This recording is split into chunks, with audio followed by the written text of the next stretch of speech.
Science of Getting Rich by Wallace D. Wattles.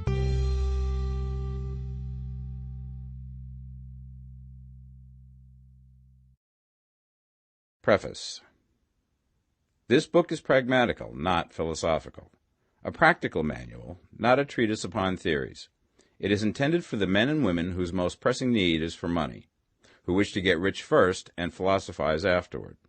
It is for those who have, so far, found neither the time, the means, nor the opportunity to go deeply into the study of metaphysics, but who want results and who are willing to take the conclusions of science as a basis for action, without going into all the processes by which those conclusions were reached.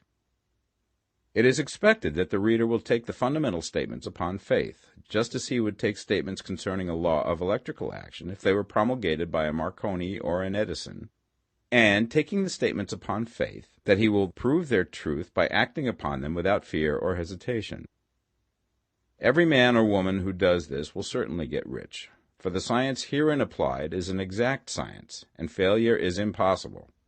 For the benefit, however, of those who wish to investigate philosophical theories and so secure a logical basis for faith, I will here cite certain authorities. The monistic theory of the universe, the theory that one is all and that all is one, that one substance manifests itself as the seeming many elements of the material world, is of Hindu origin and has been gradually winning its way into the thought of the Western world for 200 years. It is the foundation of all the Oriental philosophies and of those of Descartes, Spinoza, Leibniz, Schopenhauer, Hegel, and Emerson. The reader who would dig to the philosophical foundations of this is advised to read Hegel and Emerson for himself. In writing this book, I have sacrificed all other considerations to plainness and simplicity of style, so that all might understand. The plan of action laid down herein was deduced from the conclusions of philosophy. It has been thoroughly tested and bears the supreme test of practical experiment. It works. If you wish to know how the conclusions were arrived at, read the writings of the authors mentioned above. And if you wish to reap the fruits of their philosophies in actual practice, read this book and do exactly as it tells you to do. The author. Chapter 1. The Right to be Rich. Whatever may be said in praise of poverty, the fact remains that it is not possible to live a really complete or successful life unless one is rich. No man can rise to his greatest possible height in talent or soul development unless he has plenty of money. For to unfold the soul and to develop talent, he must have many things to use, and he cannot have these things unless he has money to buy them with. A man develops in mind, soul, and body by making use of these things, and society is so organized that man must have money in order to become the possessor of things. Therefore, the basis of all advancement for man must be the science of getting rich. The object of all life is development, and everything that lives has an inalienable right to all the development it is capable of attaining. Man's right to life means his right to have the free and unrestricted use of all things which may be necessary to his fullest mental, spiritual, and physical unfoldment, or, in other words, his right to be rich. I shall not speak of riches in a figurative way. To be really rich does not mean to be satisfied or contented with a little. No man ought to be satisfied with little if he is capable of using and enjoying more. The purpose of nature is the advancement and unfoldment of life, and every man should have all that can contribute to the power, elegance, beauty, and richness of life. To be content with less is sinful. The man who owns all he wants for the living of all the life he is capable of living is rich, and no man who has not plenty of money can have all he wants. Life has advanced so far and become so complex that even the most ordinary man or woman requires a great amount of wealth in order to live in a manner that even approaches completeness. Every person naturally wants to become all that they are capable of becoming. This desire to realize innate possibilities is inherent in human nature. We cannot help wanting to be all that we can be. Success in life is becoming what you want to be. You can become what you want to be only by making use of things, and you can have the free use of things only as you become rich enough to buy them.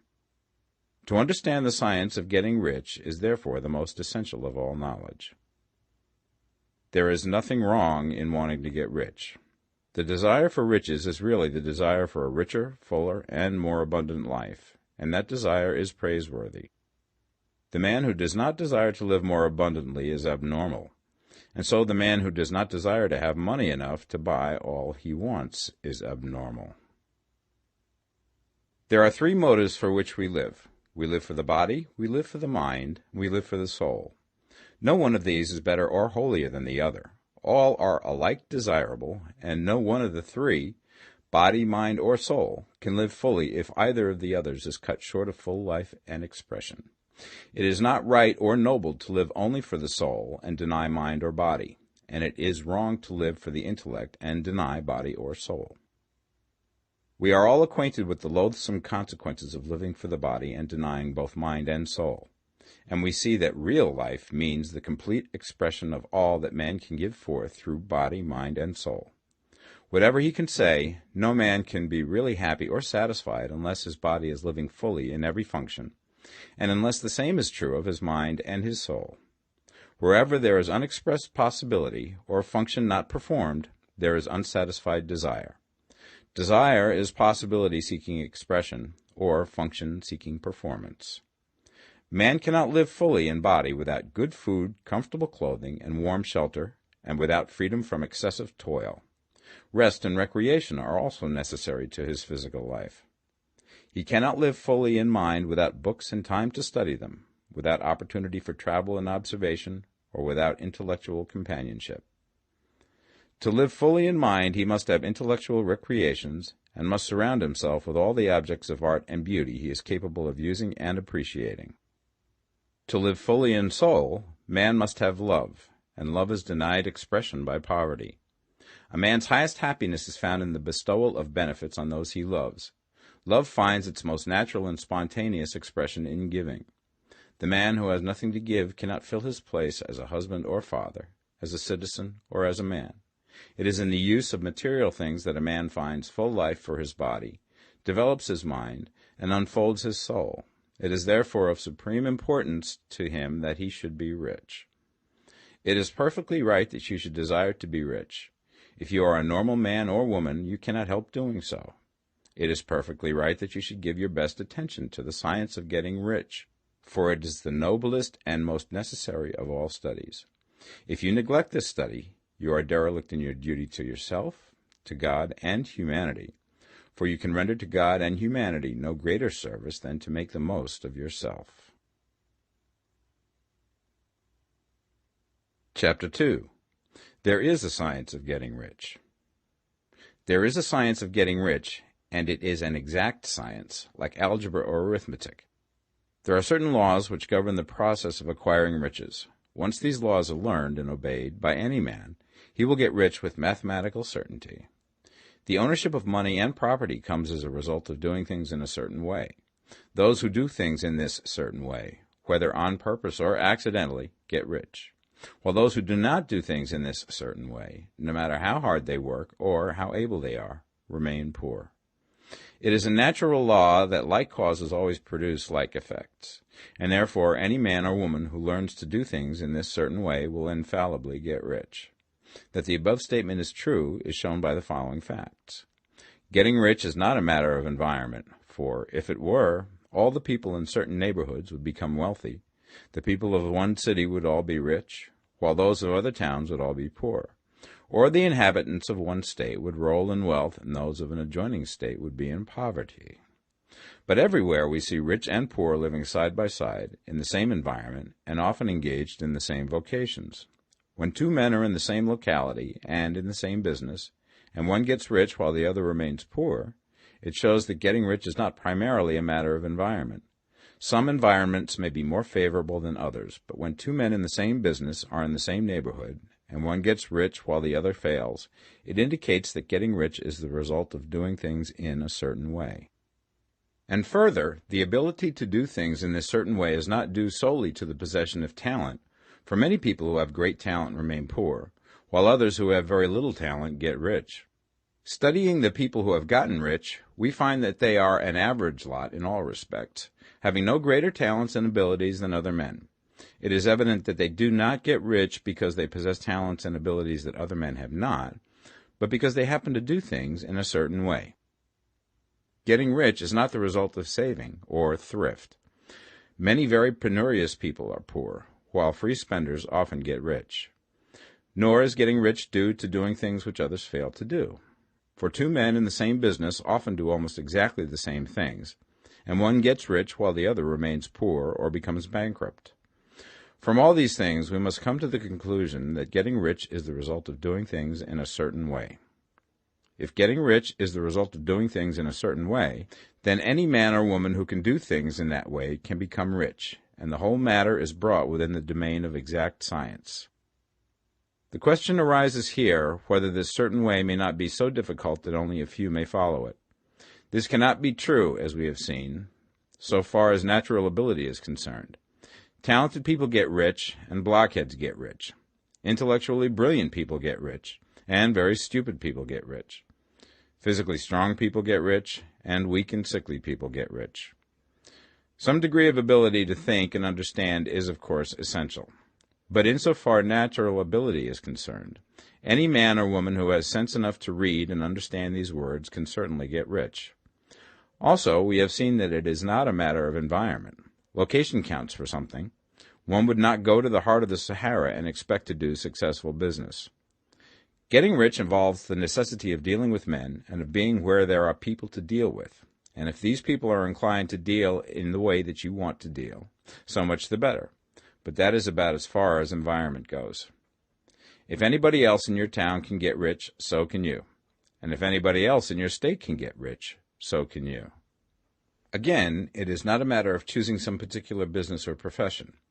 People get rich in every business and in every profession, while their next-door neighbors in the same vocation remain in poverty. It is true that you will do best in a business which you like and which is congenial to you. And if you have certain talents which are well developed, you will do best in a business which calls for the exercise of those talents. Also, you will do best in a business which is suited to your locality. An ice cream parlor would do better in a warm climate than in Greenland, and a salmon fishery will succeed better in the Northwest than in Florida, where there are no salmon. But aside from these general limitations, getting rich is not dependent upon your engaging in some particular business, but upon your learning to do things in a certain way. If you are now in business and anybody else in your locality is getting rich in the same business, while you are not getting rich, it is because you are not doing things in the same way that the other person is doing them. No one is prevented from getting rich by lack of capital. True, as you get capital, the increase becomes more easy and rapid, but one who has capital is already rich and does not need to consider how to become so. No matter how poor you may be, if you begin to do things in a certain way, you will begin to get rich, and you will begin to have capital. The getting of capital is a part of the process of getting rich, and it is a part of the result which invariably follows the doing of things in the certain way. You may be the poorest man on the continent and be deeply in debt. You may have neither friends, influence, nor resources, but if you begin to do things in this way, you must infallibly begin to get rich, for the like causes must produce like effects. If you have no capital, you can get capital. If you're in the wrong business, you can get into the right business. If you're in the wrong location, you can go to the right location, and you can do so by beginning in your present business and in your present location, to do things in the certain way which causes success. Chapter 3. Is opportunity monopolized? No man is kept poor because opportunity has been taken away from him, because other people have monopolized the wealth and have put a fence around it. You may be shut off from engaging in business in certain lines, but there are other channels open to you. Probably it would be hard for you to get control of any of the great railroad systems. That field is pretty well monopolized, but the electric railway business is still in its infancy and offers plenty of scope for enterprise, and it will be but a very few years until traffic and transportation through the air will become a great industry, and in all its branches will give employment to hundreds of thousands and perhaps to millions of people. Why not turn your attention to the development of aerial transportation, instead of competing with J.J. Hill and others for a chance in the steam railway world? It is quite true that if you are a working man in the employ of the Steel Trust, you have very little chance of becoming the owner of the plant in which you work. But it is also true that if you will commence to act in a certain way, You can soon leave the employ of the Steel Trust. You can buy a farm from 10 to 40 acres and engage in business as a producer of foodstuffs. There is great opportunity at this time for men who will live upon small tracts of land and cultivate the same intensively. Such men will certainly get rich. You may say that it is impossible for you to get the land, but I'm going to prove to you that it is not impossible, and that you can certainly get a farm if you will go to work in a certain way. At different periods, the tide of opportunity sets in different directions, according to the needs of the whole, and the particular stage of social evolution which has been reached. At present, in America, it is setting towards agricultural and the allied industries and professions. Today, opportunity is open before the factory worker in his line.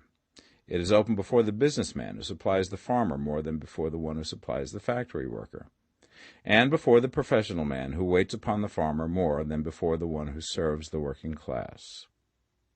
There is an abundance of opportunity for the man who will go with the tide instead of trying to swim against it. So the factory workers, either as individuals or as a class, are not deprived of opportunity. The workers are not being kept down by their masters. They are not being ground by the trusts and combinations of capital. As a class, they are where they are because they do not do things in a certain way. If the workers of America chose to do so, they could follow the example of their brothers in Belgium and other countries and establish great department stores and cooperative industries. They could elect men of their own class to office and pass laws favoring the development of such cooperative industries, and in a few years they could take peaceable possession of the industrial field. The working class may become the master class whenever they will begin to do things in a certain way. The law of wealth is the same for them as it is for all others. This they must learn, and they will remain where they are as long as they continue to do as they do. The individual worker, however, is not held down by the ignorance or the mental slothfulness of his class.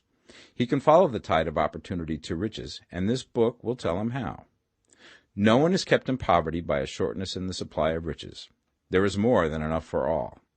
A palace as large as the Capitol in Washington might be built for every family on earth from the building material in the United States alone. And under intensive cultivation, this country would produce wool, cotton, linen, and silk enough to clothe each person in the world finer than Solomon was arrayed in all his glory, together with food enough to feed them all luxuriously. The visible supply is practically inexhaustible, and the invisible supply really is inexhaustible. Everything you see on earth is made from one original substance, out of which all things proceed. New forms are constantly being made, and older ones are dissolving, but all are shapes assumed by one thing. There is no limit to the supply of formless stuff or original substance.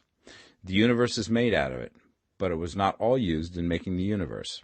The spaces in, through, and between the forms of the visible universe are permeated and filled with the original substance, with the formless stuff, with the raw material of all things. 10,000 times as much has been made might still be made, and even then we should not have exhausted the supply of universal raw material. No man, therefore, is poor because nature is poor, or because there is not enough to go around. Nature is an inexhaustible storehouse of riches. The supply will never run short. Original substance is alive with creative energy and is constantly producing more forms. When the supply of building material is exhausted, more will be produced. When the soil is exhausted so that foodstuffs and materials for clothing will no longer grow upon it, it will be renewed or more soil will be made. When all the gold and silver has been dug from the earth, if man is still in such a stage of social development that he needs gold and silver, more will be produced from the formless. The formless stuff responds to the needs of man. It will not let him be without any good thing. This is true of man collectively. The race as a whole is always abundantly rich, and if individuals are poor, it is because they do not follow the certain way of doing things which makes the individual man rich. The formless stuff is intelligent. It is stuff which thinks. It is alive and is always impelled towards more life. It is the natural and inherent impulse of life to seek to live more. It is the nature of intelligence to enlarge itself, and of consciousness to seek to extend its boundaries and find fuller expression. The universe of forms has been made by formless living substance, throwing itself into form in order to express itself more fully. The universe is a great living presence, always moving inherently towards more life and fuller functioning. Nature is formed for the advancement of life. Its impelling motive is the increase of life. For this cause, everything which can possibly minister to life is bountifully provided. There can be no lack unless God is to contradict himself and nullify his own works. You are not kept poor by lack in the supply of riches. It is a fact which I shall demonstrate a little further on, that even the resources of the formless supply are at the command of the man or woman who will act and think in a certain way. Chapter 4. The first principle in the science of getting rich. Thought is the only power which can produce tangible riches from the formless substance. The stuff from which all things are made is a substance which thinks, and a thought of form in this substance produces the form. Original substance moves according to its thoughts. Every form and process you see in nature is the visible expression of a thought in original substance. As the formless stuff thinks of a form, it takes that form. As it thinks of a motion, it makes that motion. That is the way all things were created. We live in a thought world, which is part of a thought universe. The thought of a moving universe extended through formless substance, and the thinking stuff moving according to that thought, took the form of systems of planets and maintains that form. Thinking substance takes the form of its thought and moves according to that thought. Holding the idea of a circling system of suns and worlds, it takes the form of these bodies and moves them as it thinks. Thinking the form of a slow-growing oak tree, it moves accordingly and produces the tree, though centuries may be required to do the work. In creating, the formless seems to move according to the lines of motion it has established. The thought of an oak tree does not cause the instant formation of a full-grown tree, but it does start in motion the forces which will produce the tree, along established lines of growth. Every thought of form held in thinking substance causes the creation of the form, but always, or at least generally, along lines of growth and action already established.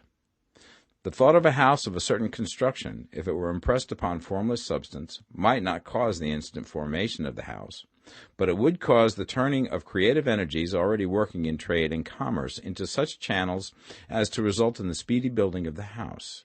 And if there were no existing channels through which the creative energy could work, then the house would be formed directly from primal substance, without waiting for the slow processes of the organic and inorganic world.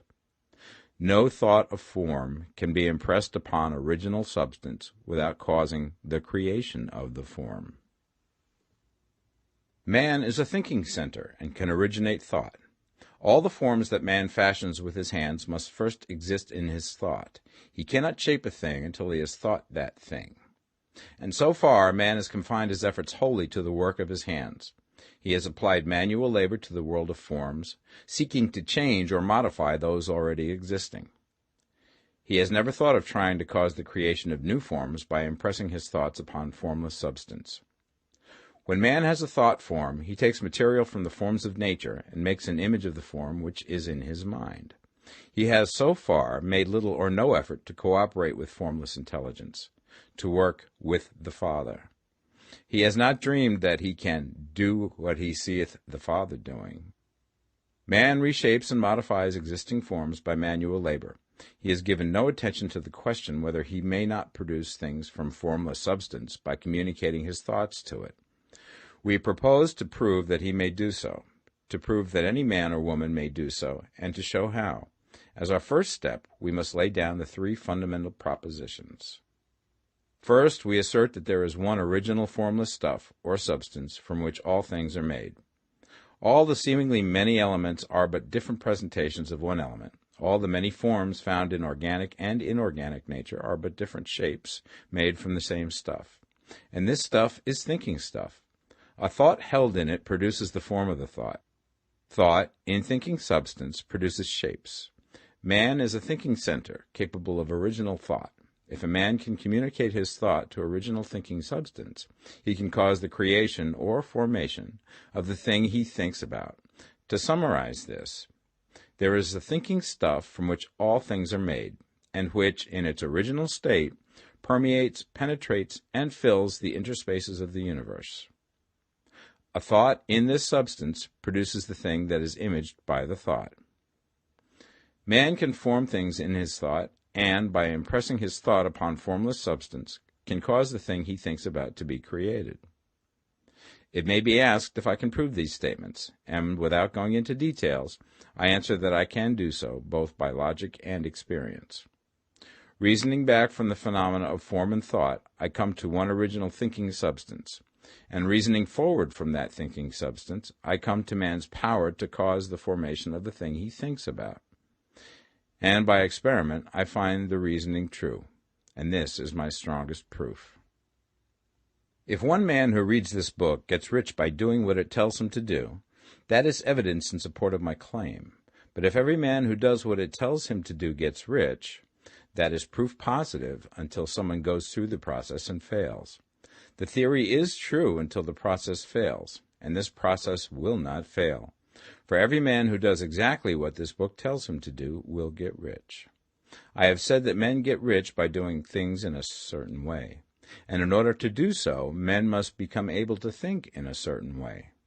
A man's way of doing things is the direct result of the way he thinks about things. To do things in a way that you want to do them, you will have to acquire the ability to think the way you want to think. This is the first step towards getting rich. To think what you want to think is to think truth, regardless of appearances. Every man has the natural and inherent power to think what he wants to think, but it requires far more effort to do so than it does to think the thoughts which are suggested by appearances. To think according to appearance is easy. To think truth regardless of appearances is laborious, and requires the expenditure of more power than any other work man is called upon to perform. There is no labor from which most people shrink as they do from that of sustained and consecutive thought. It is the hardest work in the world. This is especially true when truth is contrary to appearances. Every appearance in the visible world tends to produce a corresponding form in the mind which observes it, and this can only be prevented by holding the thought of the truth. To look upon the appearance of disease will produce the form of disease in your own mind and ultimately in your body, unless you hold the thought of the truth, which is that there is no disease. It is only an appearance, and the reality is health. To look upon the appearances of poverty will produce corresponding forms in your own mind, unless you hold to the truth that there is no poverty, there is only abundance. To think health when surrounded by the appearance of disease, or to think riches when in the midst of appearances of poverty, requires power, but he who acquires this power becomes a master mind. He can conquer fate. He can have what he wants. This power can only be acquired by getting hold of the basic fact which is behind all appearances, and that fact is that there is one thinking substance, from which and by which all things are made. Then we must grasp the truth that every thought held in this substance becomes a form, and that man can so impress his thoughts upon it as to cause them to take form and become visible things.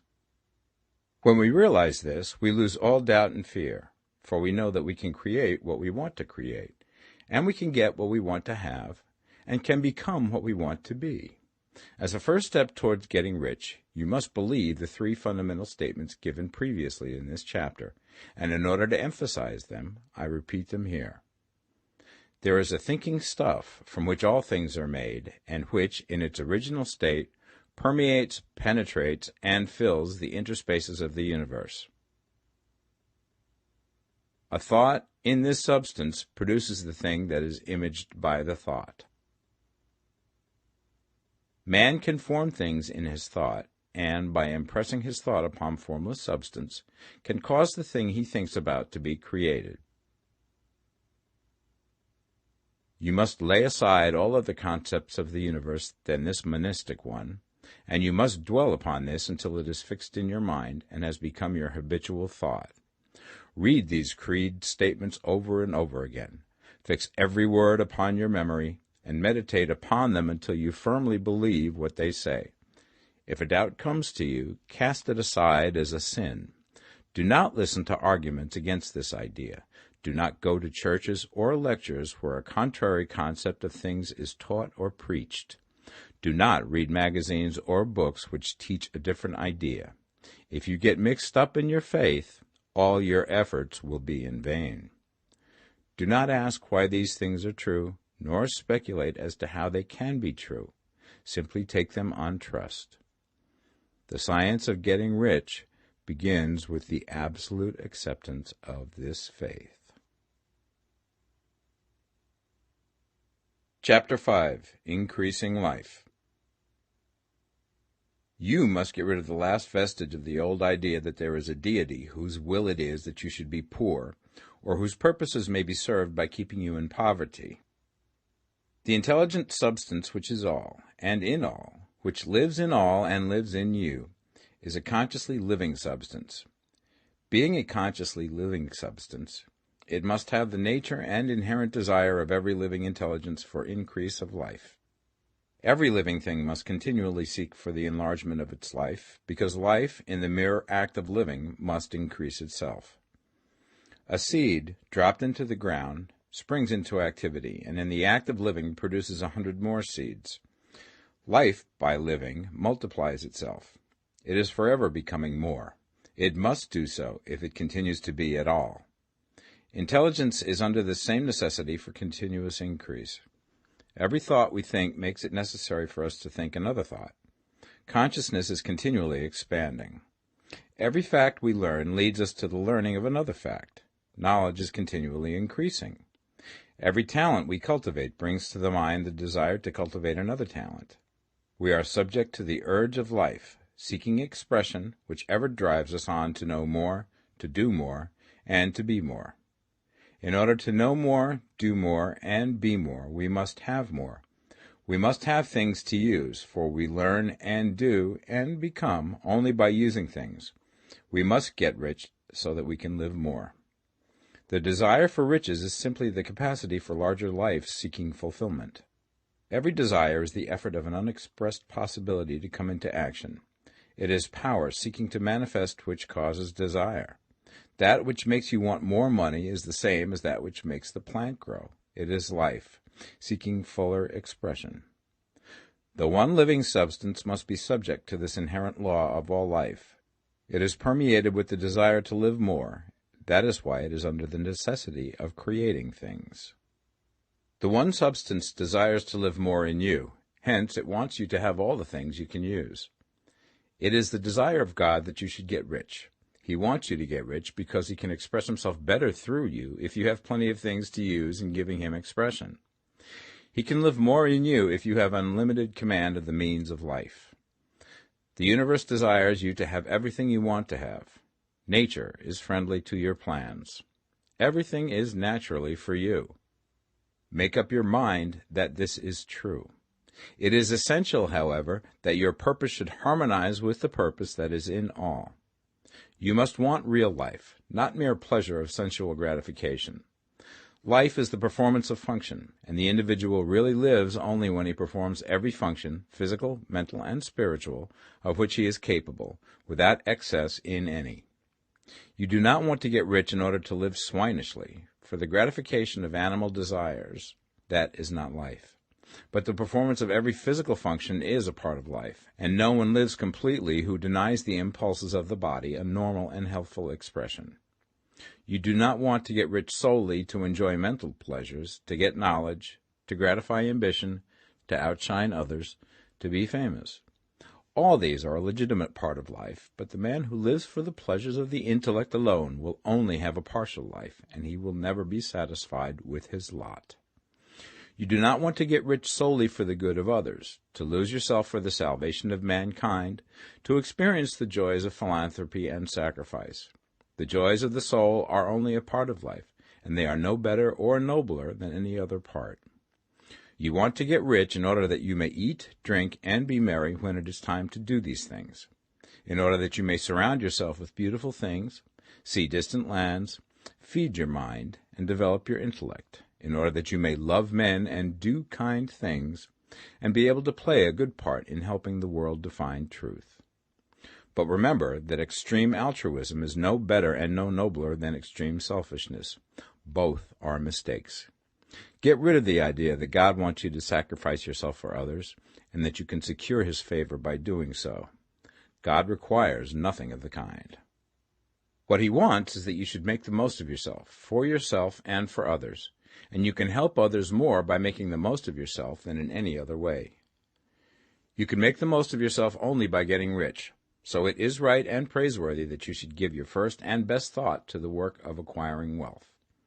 Remember, however, that the desire of substance is for all, and its movements must be for more life to all. It cannot be made to work for less life to any, because it is equally in all, seeking riches and life. Intelligent substance will make things for you, but it will not take things away from someone else and give them to you. You must get rid of the thought of competition. You are to create, not to compete for what is already created. You do not have to take anything away from anyone. You do not have to drive sharp bargains. You do not have to cheat or to take advantage. You do not need to let any man work for you for less than he earns. You do not have to covet the property of others or to look at it with wishful eyes. No man has anything of which you cannot have the like, and that without taking what he has away from him. You are to become a creator, not a competitor.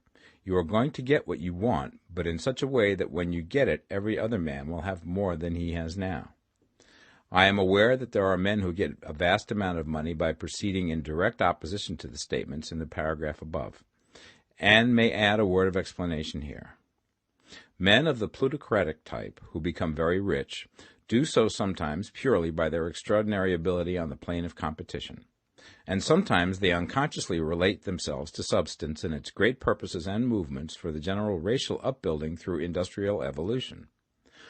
Rockefeller, Carnegie, Morgan, et al. Have been the unconscious agents of the supreme in the necessary work of systematizing and organizing productive industry, and, in the end, their work will contribute immensely towards increased life for all. Their day is nearly over. They have organized production, and will soon be succeeded by the agents of the multitude, who will organize the machinery of distribution. The multimillionaires are like the monster reptiles of the prehistoric eras. They play a necessary part in the evolutionary process, but the same power which produced them will dispose of them, and it is well to bear in mind that they have never been really rich. A record of the private lives of most of this class will show that they have really been the most abject and wretched of the poor. Riches secured on the competitive plane are never satisfactory and permanent. They are yours today and another's tomorrow. Remember, if you are to become rich in a scientific and certain way, you must rise entirely out of the competitive thought. You must never think for a moment that the supply is limited. Just as soon as you begin to think that all the money is being cornered and controlled by bankers and others, and that you must exert yourself to get laws passed to stop this process, and so on, in that moment you drop into the competitive mind, and your power to cause creation is gone for the time being. And what is worse, you will probably arrest the creative movements you have already instituted. Know that there are countless millions of dollars worth of gold in the mountains of the earth, not yet brought to light, and know that if there were not, more would be created from thinking substance to supply your needs.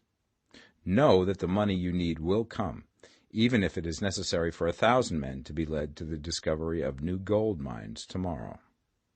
Never look at the visible supply. Look always at the limitless riches in formless substance, and know that they are coming to you as fast as you can receive and use them. Nobody, by cornering the visible supply, can prevent you from getting what is yours.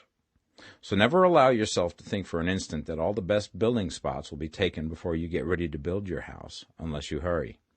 Never worry about the trusts and combines, and get anxious for fear that they will soon come to own the whole earth. Never get afraid that you will lose what you want because some other person beat you to it. That cannot possibly happen. You are not seeking anything that is possessed by anybody else. You are causing what you want to be created from formless substance, and the supply is without limits. Stick to the formulated statement. There is a thinking stuff from which all things are made, and which, in its original state, permeates, penetrates, and fills the interspaces of the universe. A thought in this substance produces the thing that is imaged by the thought. Man can form things in his thought, and by impressing his thought upon formless substance, can cause the thing he thinks about to be created. Chapter 6. How riches come to you. When I say that you do not have to drive sharp bargains, I do not mean that you do not have to drive any bargains at all, or that you are above the necessity for having any dealings with your fellow men. I mean that you will not need to deal with them unfairly. You do not have to get something for nothing, but can give to every man more than you take from him. You cannot give every man more in cash market value than you take from him, but you can give him more in use value than the cash value of the thing you take from him. The paper, ink, and other material in this book may not be worth the money you pay for it, but if the ideas suggested by it bring you thousands of dollars, you have not been wronged by those who sold it to you. They have given you a great use value for a small cash value. Let us suppose that I own a picture by one of the great artists, which in any civilized community is worth thousands of dollars. I take it to Baffin Ray, and by salesmanship induce an Eskimo to give a bundle of furs worth $500 for it.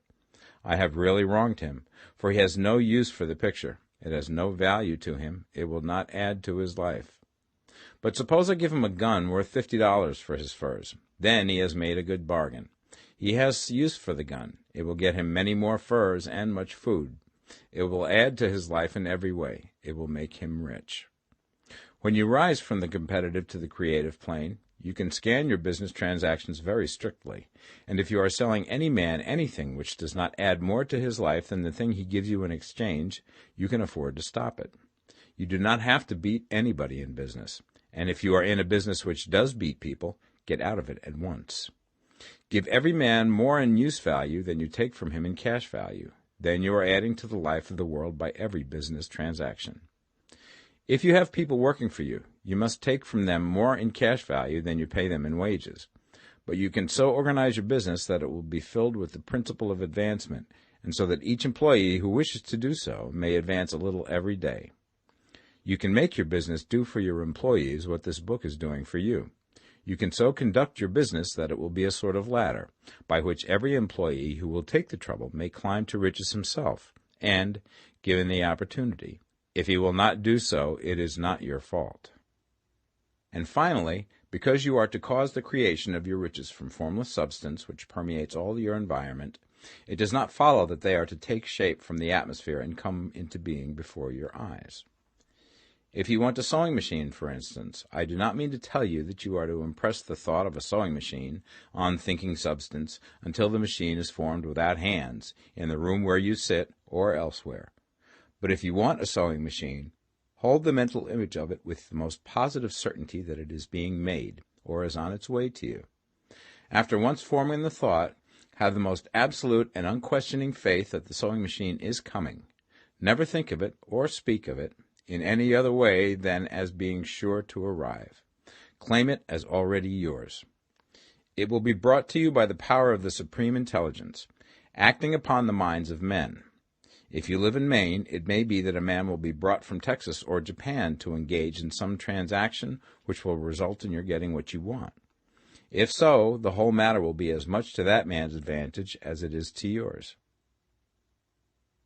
Do not forget for a moment that the thinking substance is through all, in all, communicating with all, and can influence all. The desire of thinking substance for a fuller life and better living has caused the creation of all the sewing machines already made, and it can cause the creation of millions more, and will, whenever men set it in motion by desire and faith, and by acting in a certain way. You can certainly have a sewing machine in your house, and it is just as certain that you can have any other thing or things which you want, and which you will use for the advancement of your own life and the lives of others. You need not hesitate about asking largely. It is your Father's pleasure to give you the kingdom, said Jesus. Original substance wants to live all that is possible in you, and wants you to have all that you can or will use for the living of the most abundant life. If you fix upon your consciousness the fact that the desire you feel for the possession of riches is one with the desire of omnipotence for more complete expression, your faith becomes invincible. Once I saw a little boy sitting at a piano, and vainly tried to bring harmony out of the keys, and I saw that he was grieved and provoked by his inability to play real music. I asked him the cause of his vexation, and he answered, "I can feel the music in me, but I can't make my hands go right." The music in him was the urge of original substance, containing all the possibilities of all life. All that there is of music was seeking expression through the child. God, the one substance, is trying to live and do and enjoy things through humanity. He is saying, I want hands to build wonderful structures, to play divine harmonies, to paint glorious pictures. I want feet to run my errands, eyes to see my beauties, tongues to tell mighty truths and to sing marvelous songs, and so on. All that there is of possibility is seeking expression through men. God wants those who can play music to have pianos and every other instrument, and to have the means to cultivate their talents to the fullest extent. He wants those who can appreciate beauty to be able to surround themselves with beautiful things. He wants those who can discern truth to have every opportunity to travel and observe. He wants those who can appreciate dress to be beautifully clothed, and those who can appreciate good food to be luxuriously fed. He wants all these things because it is himself that enjoys and appreciates them. It is God who wants to play and sing and enjoy beauty and proclaim truth and wear fine clothes and eat good food. It is God that worketh in you to will and to do, said Paul. The desire you feel for riches is the infinite, seeking to express himself in you as he sought to find expression in the little boy at the piano. So you need not hesitate to ask largely. Your part is to focalize and express the desire to God. This is a difficult point with most people. They retain some of the old idea that poverty and self-sacrifice are pleasing to God. They look upon poverty as a part of the plan, a necessity of nature. They have the idea that God has finished his work and made all that he can make, and that the majority of men must stay poor because there is not enough to go around. They hold to so much of this erroneous thought that they feel ashamed to ask for wealth. They try not to want more than a very modest competence, just enough to make them fairly comfortable. I recall now the case of one student who was told that he must get in mind a clear picture of the things he desired, so that the creative thought of them might be impressed upon formless substance. He was a very poor man, living in a rented house, and having only what he earned from day to day, and he could not grasp the fact that all wealth was his. So, after thinking the matter over, he decided that he might reasonably ask for a new rug for the floor of his best room, and an anthracite coal stove to heat the house during the cold weather. Following the instructions given in this book, he obtained these things in a few months, and then it dawned upon him that he had not asked enough. He went through the house in which he lived and planned all the improvements he would like to make in it. He mentally added a bay window here and a room there, until it was complete in his mind as an ideal home, and then he planned its furnishings. Holding the whole picture in his mind, he began living in the certain way, and moving towards what he wanted, and he now owns the house, and is rebuilding it after the form of his mental image. And now, with still larger faith, he is going to get greater things. It has been unto him according to his faith, and it is so with you and with all of us. Chapter 7. Gratitude. The illustrations given in the last chapter will have conveyed the fact that the first step towards getting rich is to convey the idea of your wants to the formless substance. This is true, and you will see that in order to do so, it becomes necessary to relate yourself to the formless intelligence in a harmonious way. To secure this harmonious relation is a matter of such primary and vital importance that I shall give some space to its discussion here, and give you instructions which, if you will follow them, will be certain to bring you into perfect unity of mind with God. The whole process of mental adjustment and atonement can be summed up in one word: gratitude.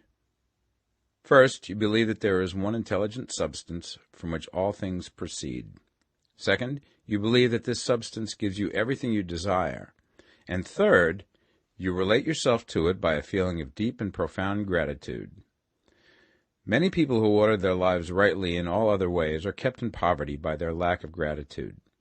Having received one gift from God, they cut the wires which connect them with Him by failing to make acknowledgment. It is easy to understand that the nearer we live to the source of wealth, the more wealth we shall receive. And it is easy also to understand that the soul that is always grateful lives in closer touch with God than the one which never looks to Him in thankful acknowledgment. The more gratefully we fix our minds on the Supreme when good things come to us, the more good things we will receive, and the more rapidly they will come. And the reason simply is that the mental attitude of gratitude draws the mind into closer touch with the source from which the blessings come. If it is a new thought to you that gratitude brings your whole mind into closer harmony with the creative energies of the universe, consider it well, and you will see that it is true.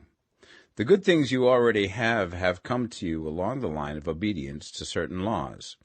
Gratitude will lead your mind out along the ways by which things come, and it will keep you in close harmony with creative thought and prevent you from falling into competitive thought. Gratitude alone can keep you looking towards the all, and prevent you from falling into the error of thinking of the supply as limited, and to do that would be fatal to your hopes. There is a law of gratitude, and it is absolutely necessary that you should observe the law if you are to get the results you seek.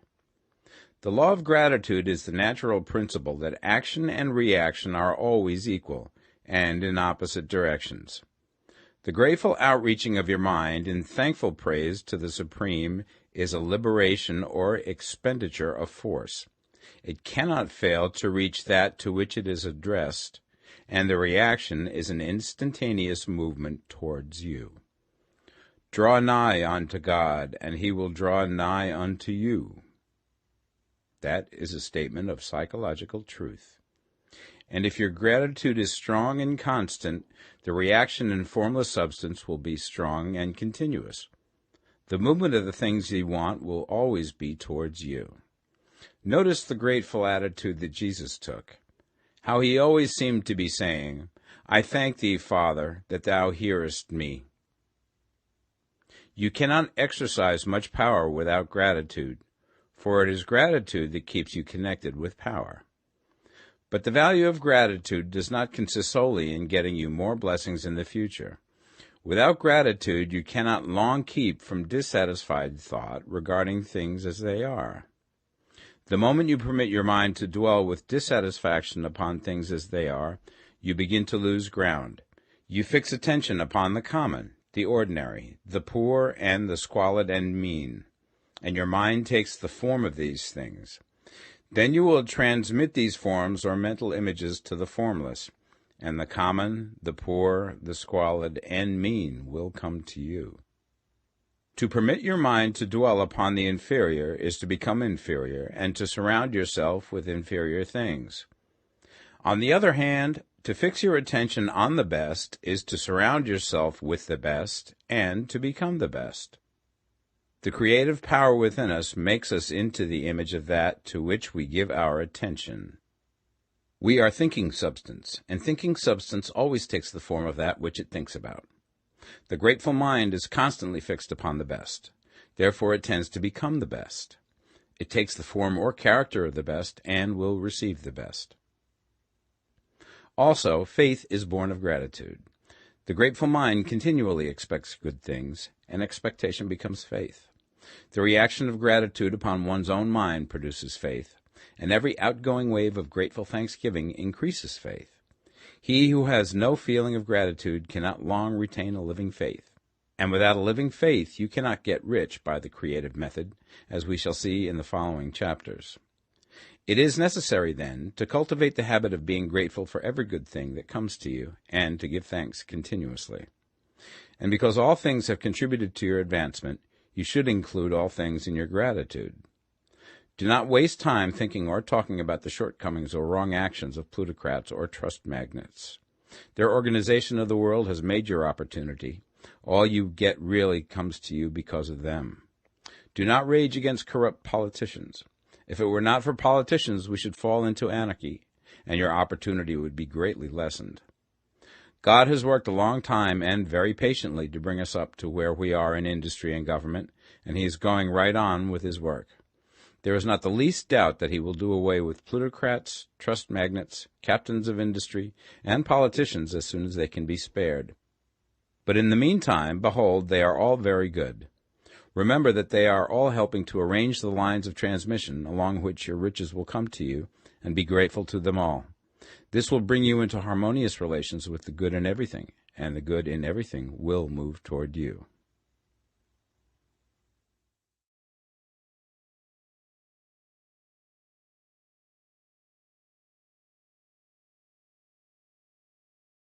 The Science of Getting Rich, Part 2. Chapter 8, Thinking in the Certain Way. You must form a clear and definite mental picture of what you want. You cannot transmit an idea unless you have it yourself. You must have it before you can give it, and many people fail to impress thinking substance because they have themselves only a vague and misty concept of the things they want to do, to have, or to become. It is not enough that you should have a general desire for wealth to do good with. Everybody has that desire. It is not enough that you should have a wish to travel, see things, live more, etc. Everybody has those desires also. If you were going to send a wireless message to a friend, you would not send the letters of the alphabet in their order and let him construct the message for himself, nor would you take words at random from the dictionary. You would send a coherent sentence, one which meant something.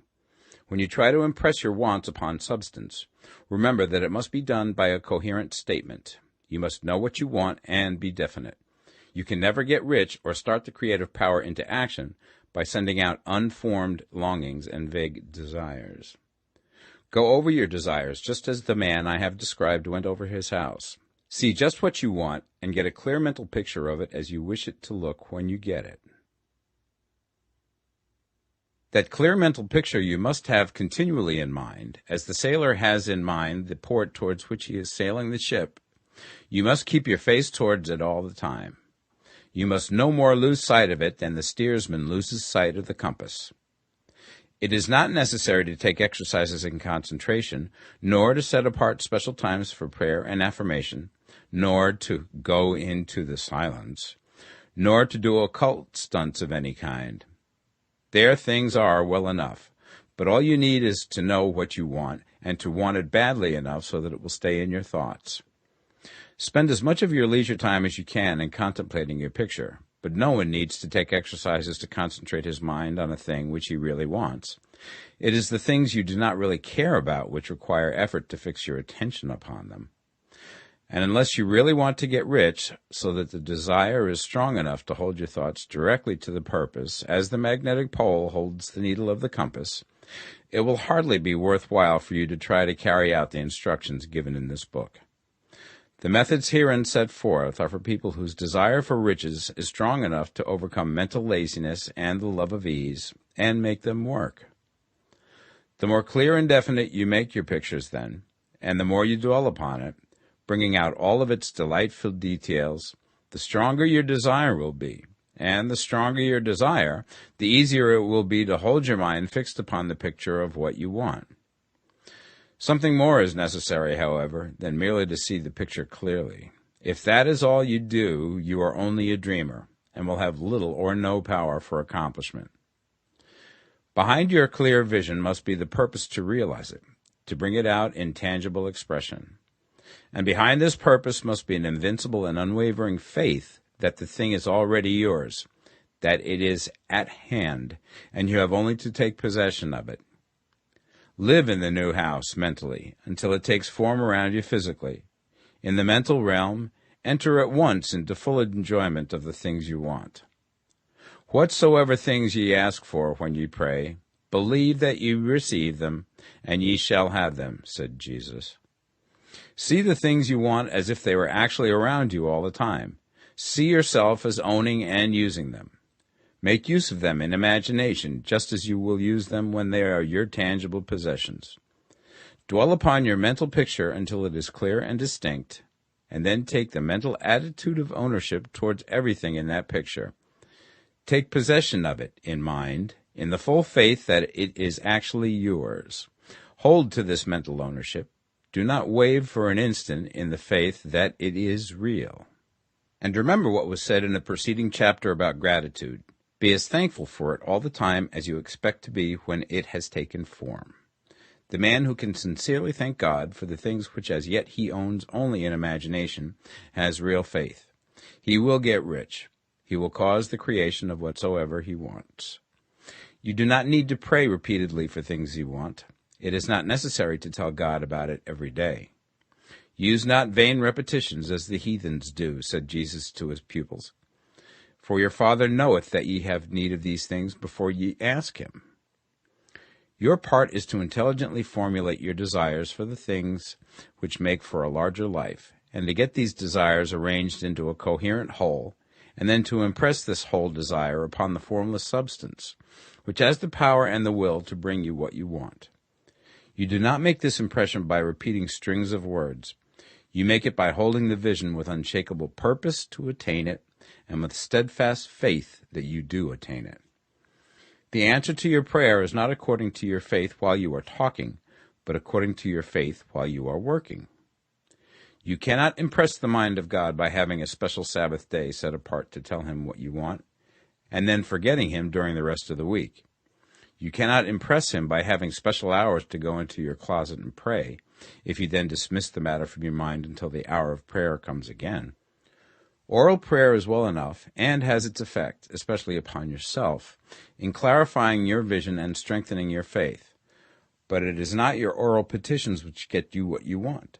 In order to get rich, you do not need a sweet hour of prayer.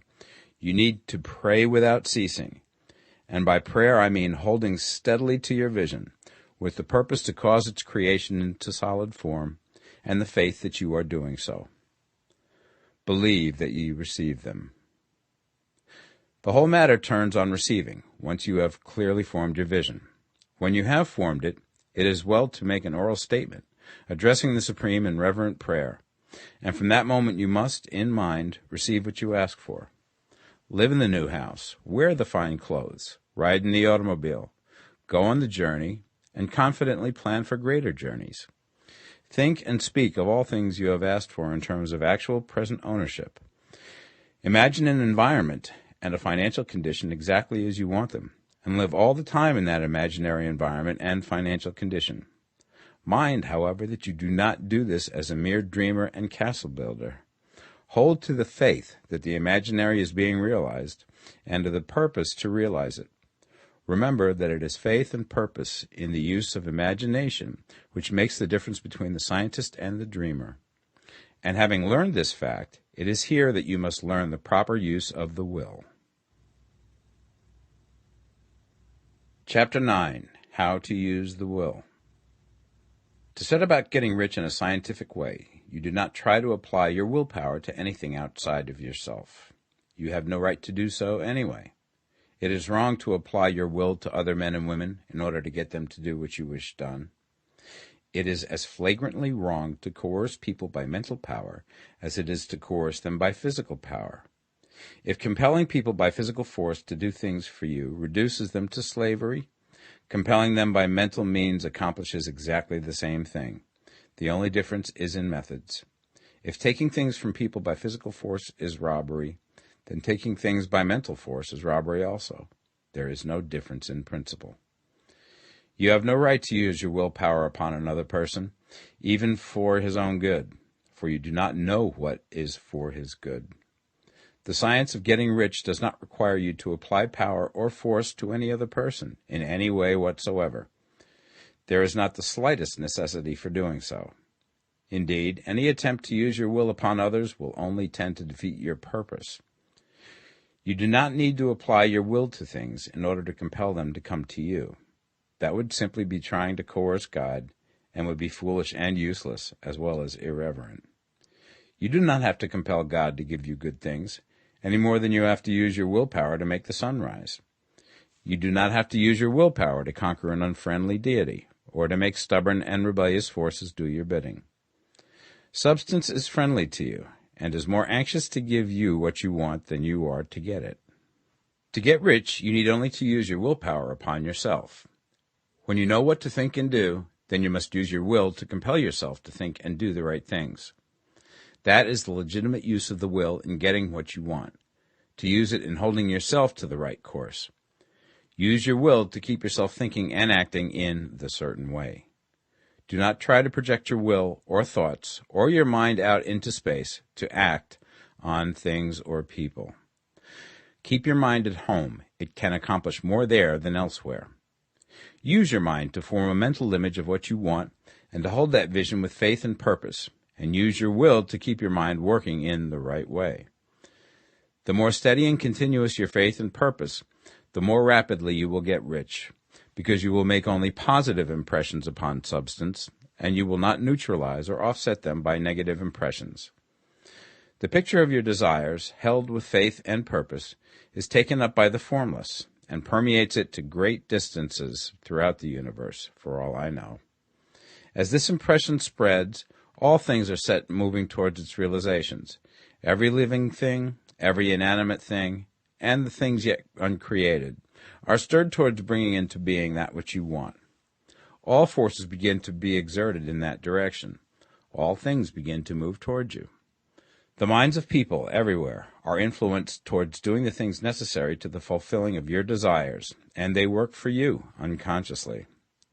But you can check all this by starting a negative impression in the formless substance. Doubt or unbelief is as certain to start a movement away from you as faith and purpose are to start one towards you.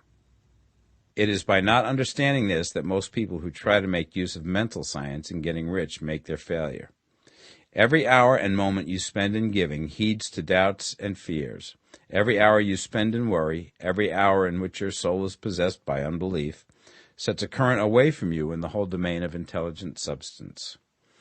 All the promises are unto them that believe, and unto them only. Notice how insistent Jesus was upon this point of belief, and now you know the reason why.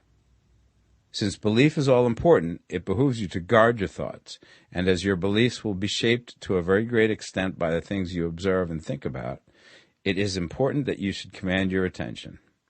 And here the will comes into use, for it is by your will that you determine upon what things your attention shall be fixed. If you want to become rich, you must not make a study of poverty. Things are not brought into being by thinking about their opposites. Health is never to be attained by studying disease and thinking about disease. Righteousness is not to be promoted by studying sin and thinking about sin. And no one ever got rich by studying poverty and thinking about poverty. Medicine as a science of disease has increased disease. Religion as a science of sin has promoted sin. And economics as a study of poverty will fill the world with wretchedness and want. Do not talk about poverty. Do not investigate it or concern yourself with it. Never mind what its causes are. You have nothing to do with them. What concerns you is the cure. Do not spend your time in charitable work or charity movements. All charity only tends to perpetuate the wretchedness it aims to eradicate. I do not say that you should be hard-hearted or unkind and refuse to hear the cry of need, but you must not try to eradicate poverty in any of the conventional ways. Put poverty behind you, and put all that pertains to it behind you, and make good. Get rich. That is the best way you can help the poor. And you cannot hold the mental image which is to make you rich if you fill your mind with pictures of poverty. Do not read books or papers which give circumstantial accounts of the wretchedness of the tenement dwellers, of the horrors of child labor, and so on. Do not read anything which fills your mind with gloomy images of want and suffering. You cannot help the poor in the least by knowing about these things, and the widespread knowledge of them does not tend at all to do away with poverty. What tends to do away with poverty is not getting the pictures of poverty into your mind, but getting pictures of wealth into the minds of the poor. You are not deserting the poor in their misery when you refuse to allow your mind to be filled with pictures of that misery. Poverty can be done away with, not by increasing the number of well-to-do people who think about poverty, but by increasing the number of poor people who purpose with faith to get rich. The poor do not need charity, they need inspiration. Charity only sends them a loaf of bread to keep them alive in their wretchedness, or give them an entertainment to make them forget for an hour or two. But inspiration will cause them to rise out of their misery. If you want to help the poor, demonstrate to them that they can become rich. Prove it by getting rich yourself. The only way in which poverty will ever be banished from this world is by getting a large and constantly increasing number of people to practice the teachings of this book. People must be taught to become rich by creation, not by competition. Every man who becomes rich by competition throws down behind him the ladder by which he rises and keeps others down. But every man who gets rich by creation opens a way for thousands to follow him and inspires them to do so. You are not showing hardness of heart or an unfeeling disposition when you refuse to pity poverty, see poverty, read about poverty, or think or talk about it, or to listen to those who do talk about it. Use your willpower to keep your mind off the subject of poverty and to keep it fixed with faith and purpose on the vision of what you want. Chapter 10. Further Use of the Will. You cannot retain a true and clear vision of wealth if you are constantly turning your attention to opposing pictures, whether they be external or imaginary. Do not tell of your past troubles of a financial nature, if you have had them. Do not think of them at all. Do not tell of the poverty of your parents or the hardships of your early life.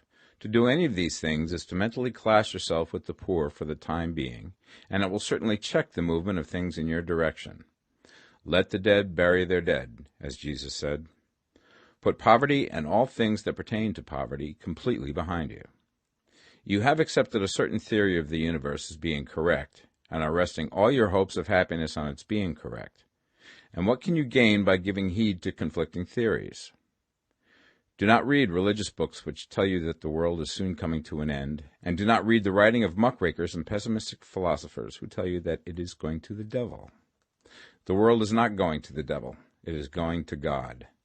It is wonderful becoming. True, there may be a good many things in existing conditions which are disagreeable, but what is the use of studying them when they are certainly passing away, and when the study of them only tends to check their passing and keep them with us? Why give time and attention to things which are being removed by evolutionary growth, when you can hasten their removal only by promoting the evolutionary growth as far as your part of it goes?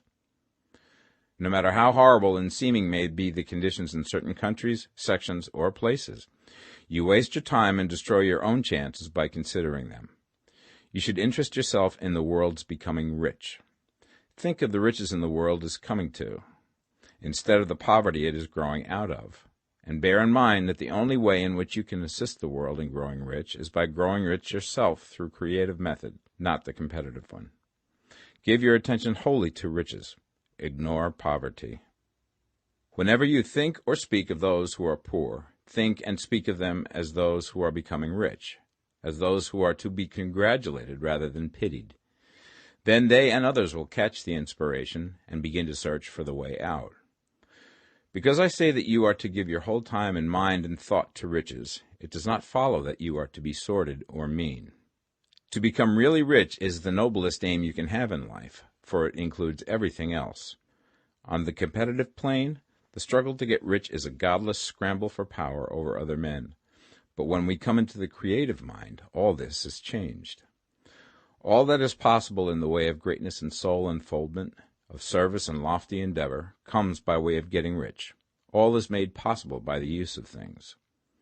If you lack for physical health, you will find that the attainment of it is conditional on you getting rich. Only those who are emancipated from financial worry and who have the means to live a carefree existence and follow hygienic practices can have and retain health. Moral and spiritual greatness is possible only to those who are above the competitive battle for existence, and only those who are becoming rich on the plane of creative thought are free from the degrading influences of competition. If your heart is set on domestic happiness, remember that love flourishes best when there is refinement, a high level of thought, and freedom from corrupting influences.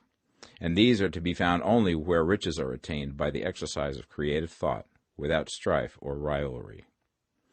You can aim at nothing so great or noble, I repeat, as to become rich, and you must fix your attention upon your mental picture of riches, to the exclusion of all that may tend to dim or obscure the vision. You must learn to see the underlying truth in all things. You must see beneath all seemingly wrong conditions the great one life, ever moving forward towards fuller expression and more complete happiness. It is the truth that there is no such thing as poverty, that there is only wealth.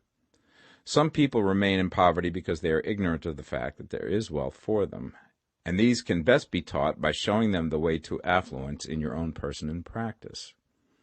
Others are poor because, while they feel that there is a way out, they are too intellectually indolent to put forth the mental effort necessary to find that way and by travel it.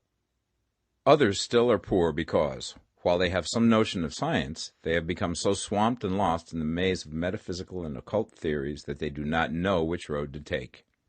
They try a mixture of many systems and fail in all.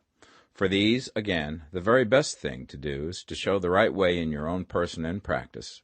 An ounce of doing things is worth a pound of theorizing.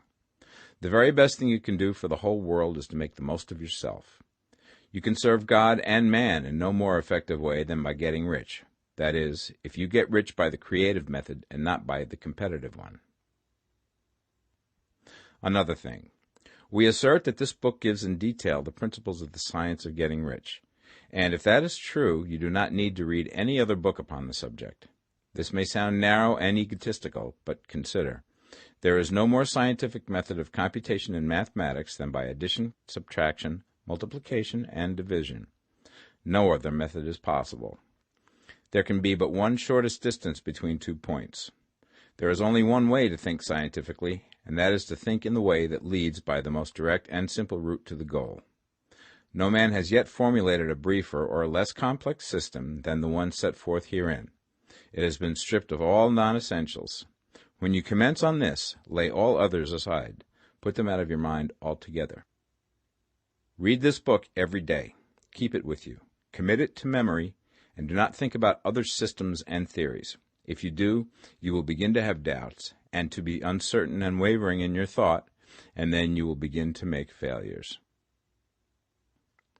After you have made good and become rich, you may study other systems as much as you please. But until you are quite sure that you have gained what you want, do not read anything on this line but this book, unless it be the authors mentioned in the preface. And read only the most optimistic comments on the world's news, those in harmony with your picture. Also, postpone your investigations into the occult.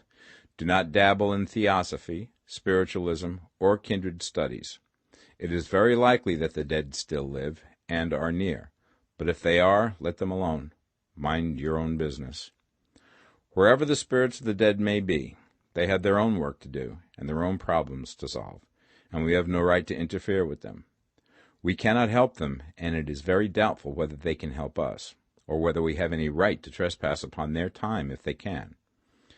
Let the dead and the hereafter alone, and solve your own problem. Get rich.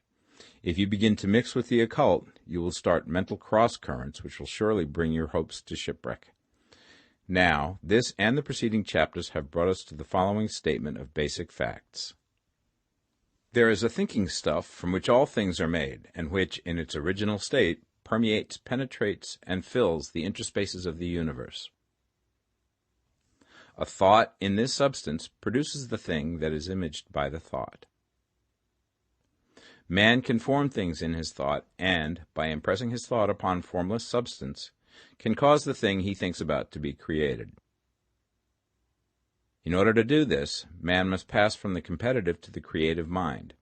He must form a clear mental picture of the things he wants, and hold this picture in his thoughts with the fixed purpose to get what he wants, and the unwavering faith that he does get what he wants, closing his mind against all that may tend to shake his purpose, dim his vision, or quench his faith.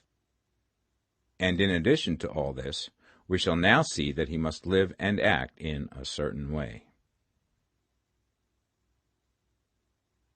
Chapter 11. Acting in the Certain Way. Thought is the creative power, or the impelling force which causes the creative power to act. Thinking in a certain way will bring riches to you, but you must not rely upon thought alone, paying no attention to personal action. That is the rock upon which many otherwise scientific metaphysical thinkers meet shipwreck, the failure to connect thought with personal action. We have not yet reached the stage of development, even supposing such a stage to be possible, in which man can create directly from formless substance without nature's processes or the work of human hands. Man must not only think, but his personal action must supplement his thought. By thought you can cause the gold in the hearts of the mountains to be impelled towards you, but it will not mine itself, refine itself, coin itself into double eagles, and come rolling along the roads seeking its way into your pocket. Under the impelling power of the Supreme Spirit, men's affairs will be so ordered that someone will be led to mine the gold for you. Other men's business transactions will be so directed that the gold will be brought toward you, and you must so arrange your own business affairs that you may be able to receive it when it comes to you. Your thought makes all things, animate and inanimate, work to bring you what you want, but your personal activity must be such that you can rightly receive what you want when it reaches you. You are not to take it as charity, nor to steal it. You must give every man more in use value than he gives you in cash value.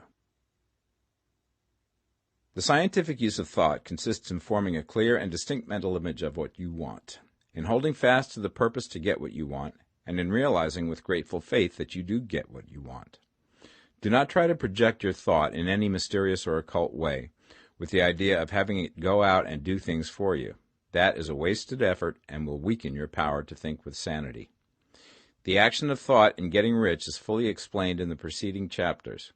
Your faith and purpose positively impress your vision upon formless substance, which has the same desire for more life that you have. And this vision, received from you, sets all the creative forces at work in and through their regular channels of action, but directed towards you. It is not your part to guide or supervise the creative process. All you have to do with that is to retain your vision, stick to your purpose, and maintain your faith and gratitude. But you must act in a certain way, so that you can appropriate what is yours when it comes to you, so that you can meet the things you have in your picture and put them in their proper places as they arrive. You can really see the truth of this. When things reach you, they will be in the hands of other men, who will ask an equivalent for them. And you can only get what is yours by giving the other man what is his. Your pocketbook is not going to be transformed into a Fortunata's purse, which shall be always full of money without effort on your part. This is the crucial point in the science of getting rich, right here, where thought and personal action must be combined. There are very many people who, consciously or unconsciously, set the creative forces in action by the strength and persistence of their desires, but who remain poor because they do not provide for the reception of the thing they want when it comes. By thought, the thing you want is brought to you. By action, you receive it. Whatever your action is to be, it is evident that you must act now. You cannot act in the past, and it is essential to the clearness of your mental vision that you dismiss the past from your mind. You cannot act in the future, for the future is not here yet, and you cannot tell how you will want to act in any future contingency until that contingency has arrived. Because you are not in the right business or the right environment now, do not think that you must postpone action until you get into the right business or environment. And do not spend time in the present taking thought as to the best course in possible future emergencies. Have faith in your ability to meet any emergency when it arrives. If you act in the present with your mind on the future, your present action will be with a divided mind and will not be effective. Put your whole mind into present action. Do not give your creative impulse to original substance, and then sit down and wait for results. If you do, you will never get them. Act now. There is never any time but now, and there never will be any time but now. If you are ever to begin to make ready for the reception of what you want, you must begin now. And your action, whatever it is, must most likely be in your present business or employment, and must be upon the persons and things in your present environment. You cannot act where you are not, you cannot act where you have been, and you cannot act where you are going to be. You can act only where you are. Do not bother as to whether yesterday's work was well done or ill done. Do today's work well. Do not try to do tomorrow's work now. There will be plenty of time to do that when you get to it. Do not try, by occult or mystical means, to act on people or things that are out of your reach. Do not wait for a change of environment. Before you act, get a change of environment by action. You can so act upon the environment in which you are now, as to cause yourself to be transferred to a better environment. Hold with faith and purpose the vision of yourself in the better environment, but act upon your present environment with all your heart and with all your strength and with all your mind. Do not spend any time in daydreaming or castle building. Hold to the one vision of what you want and act now.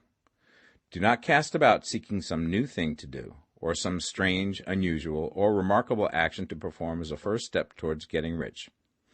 It is probable that your actions, at least for some time to come, will be those you have been performing for some time past, but you are to begin now to perform these actions in a certain way, which will surely make you rich. If you are engaged in some business and feel that it is not the right one for you, do not wait until you get into the right business before you begin to act. Do not feel discouraged or sit down and lament because you are misplaced. No man was ever so misplaced that he could not find the right place, and no man ever became so involved in the wrong business but that he could get into the right business.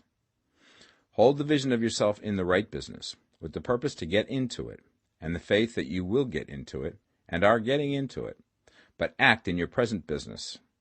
Use your present business as the means of getting a better one, and use your present environment as the means of getting into a better one.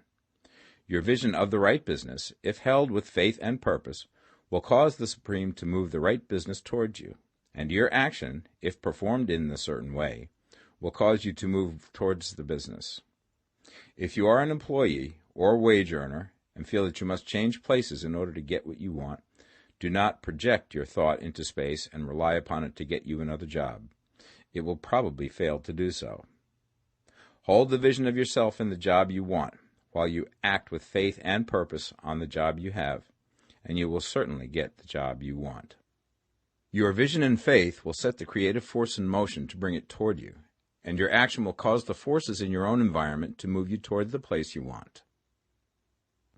In closing this chapter, we will add another statement to our syllabus. There is the thinking stuff from which all things are made, and which, in its original state, permeates, penetrates, and fills the interspaces of the universe. A thought in this substance produces the thing that is imaged by the thought. Man can form things in his thought, and, by impressing his thought upon formless substance, can cause the thing he thinks about to be created. In order to do this, man must pass from the competitive to the creative mind. He must form a clear mental picture of the thing he wants, and hold this picture in his thoughts with the fixed purpose to get what he wants, and the unwavering faith that he does get what he wants, closing his mind to all that may tend to shake his purpose, dim his vision, or quench his faith. That he may receive what he wants when it comes, man must act now upon the people and things in his present environment. Chapter 12. Efficient Action. You must use your thought as directed in previous chapters and begin to do what you can do where you are, and you must do all that you can do where you are. You can advance only by being larger than your present place, and no man is larger than his present place who leaves undone any of the work pertaining to that place. The world is advanced only by those who more than fill their present places. If no man quite filled his present place, you can see that there must be a going backward in everything. Those who do not quite fill their present places are dead weight upon society, government, commerce, and industry. They must be carried along by others at a great expense. The progress of the world is retarded only by those who do not fill the places they are holding. They belong to a former age and a lower stage or plane of life, and their tendency is towards degeneration. No society could advance if every man was smaller than his place. Social evolution is guided by the law of physical and mental evolution. In the animal world, evolution is caused by excess of life. When an organism has more life than can be expressed in the function of its own plane, it develops the organs of a higher plane, and a new species is originated. There never would have been new species had there not been organisms which more than filled their places. The law is exactly the same for you.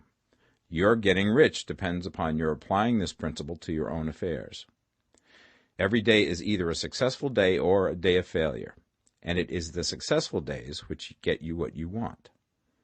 If every day is a failure, you can never get rich, while if every day is a success, you cannot fail to get rich. If there is something that may be done today, and you do not do it, you have failed in so far as that thing is concerned, and the consequences may be more disastrous than you imagine. You cannot foresee the results of even the most trivial act. You do not know the workings of all the forces that have been set moving in your behalf. Much may be depending on your doing some simple act. It may be the very thing which is to open the door of opportunity to very great possibilities. You can never know all the combinations which Supreme Intelligence is making for you in the world of things and of human affairs. Your neglect or failure to do some small thing may cause a long delay in getting what you want. Do, every day, all that can be done that day.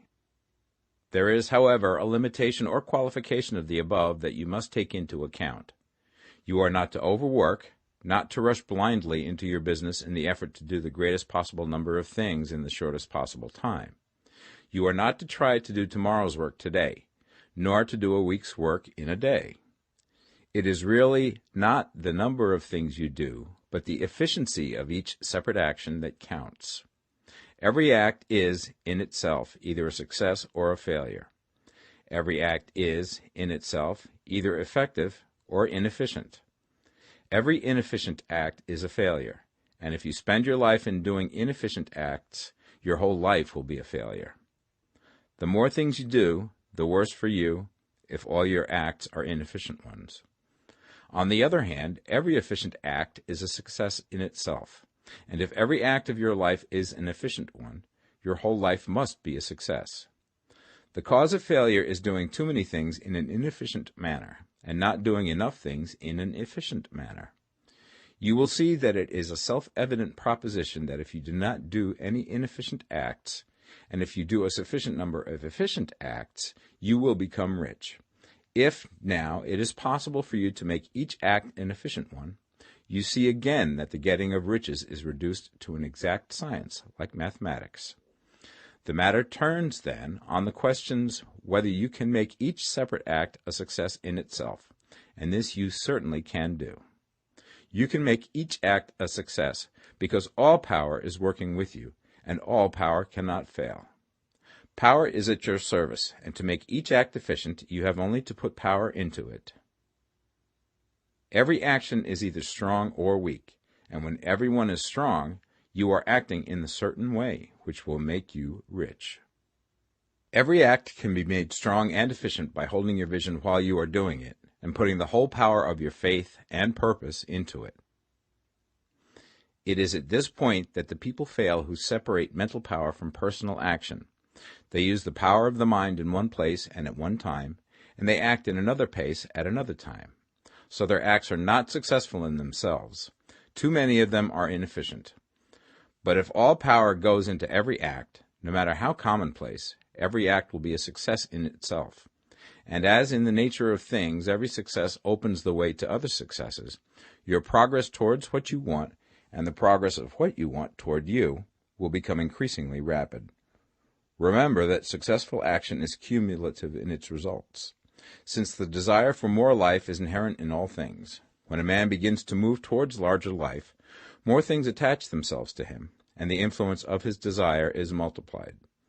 Do, every day, all that you can do that day, and do each act in an efficient manner.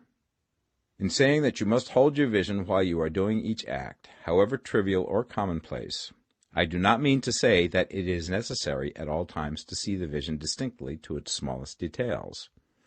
It should be the work of your leisure hours to use your imagination on the details of your vision, and to contemplate them until they are firmly fixed upon memory. If you wish speedy results, spend practically all your spare time in this practice. By continuous contemplation you will get the picture of what you want, even to the smallest details, so firmly fixed upon your mind and so completely transferred to the mind of formless substance, that in your working hours you need only to mentally refer to the picture to stimulate your faith and purpose, and cause your best effort to be put forth. Contemplate your picture in your leisure hours until your consciousness is so full of it that you can grasp it instantly.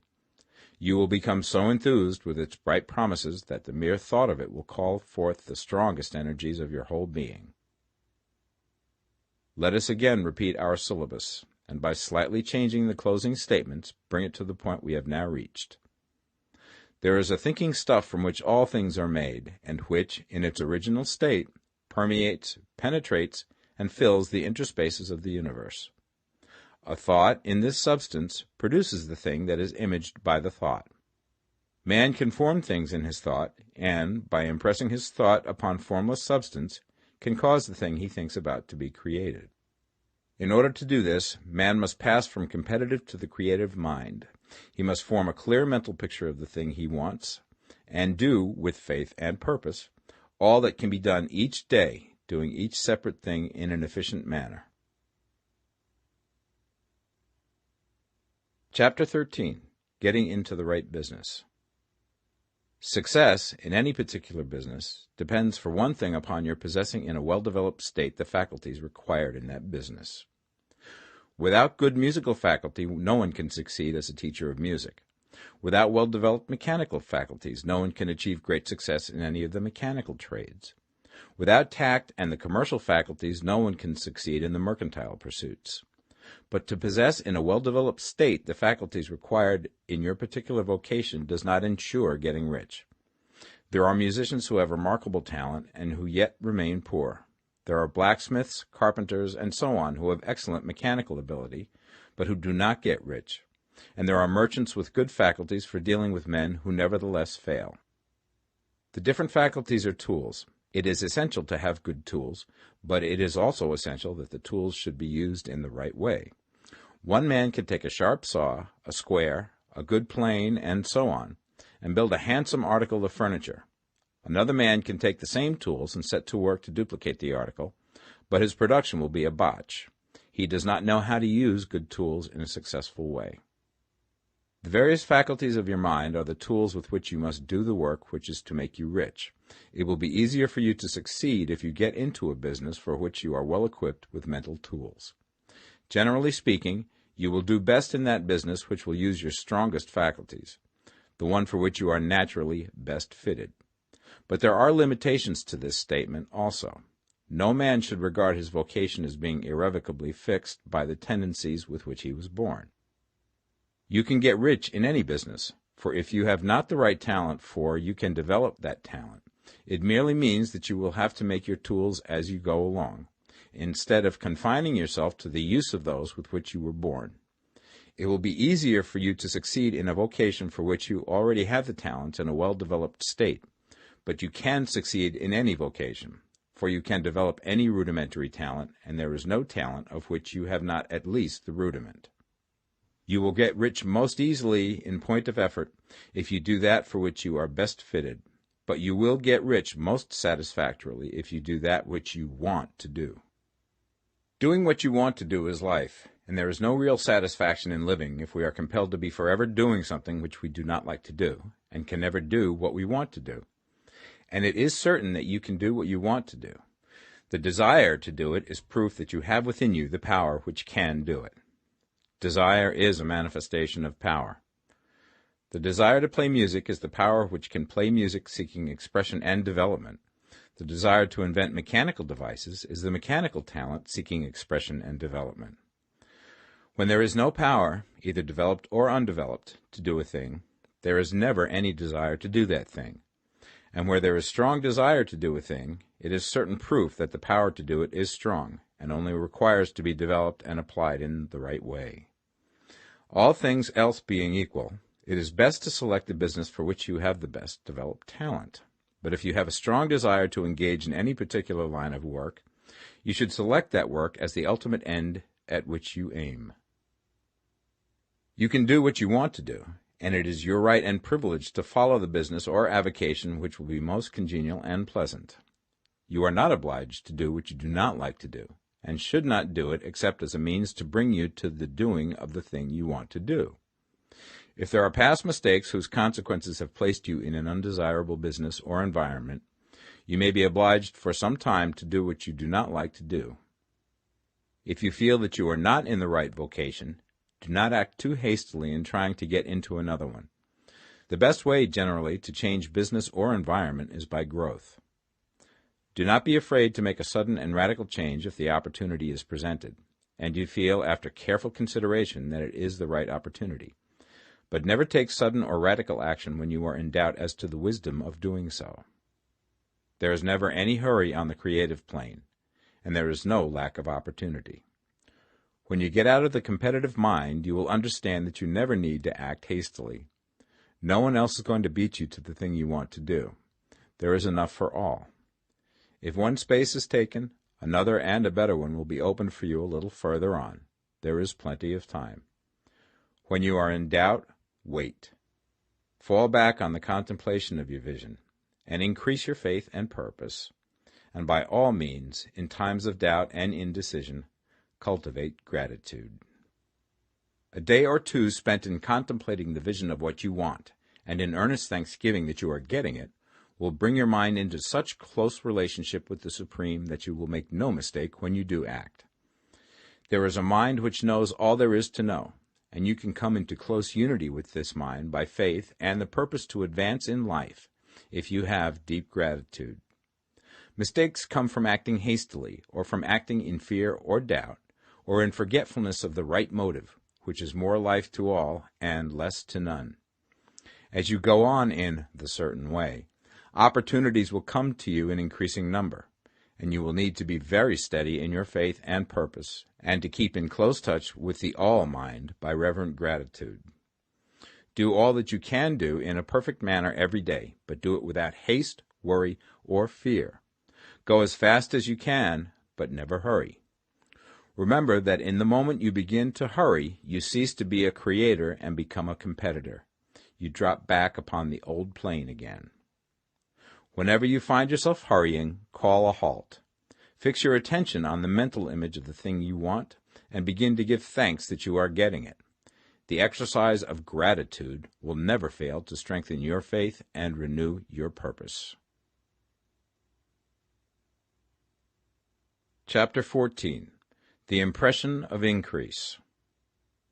Whether you change your vocation or not, your actions for the present must be those pertaining to the business in which you are now engaged. You can get into the business you want by making constructive use of the business you are already established in, by doing your daily work in a certain way. And in so far as your business consists in dealing with other men, whether personally or by letter, the key thought of all your efforts must be to convey to their minds the impression of increase. Increase is what all men and women are seeking. It is the urge of the formless intelligence within them, seeking fuller expression. The desire for increase is inherent in all nature. It is the fundamental impulse of the universe. All human activities are based on the desire for increase. People are seeking more food, more clothes, better shelter, more luxury, more beauty, more knowledge, more pleasure. Increase in something, more life. Every living thing is under this necessity for continuous advancement. Where increase of life ceases, dissolution and death set in at once. Man instinctively knows this, and hence he is forever seeking more. This law of perpetual increase is set forth by Jesus in the parable of the talents. Only those who gain more retain any. From him who hath not shall be taken away even that which he hath. The normal desire for increased wealth is not an evil or a reprehensible thing. It is simply the desire for more abundant life. It is aspiration. And because it is the deepest instinct of their natures, all men and women are attracted to him who can give them more of the means of life.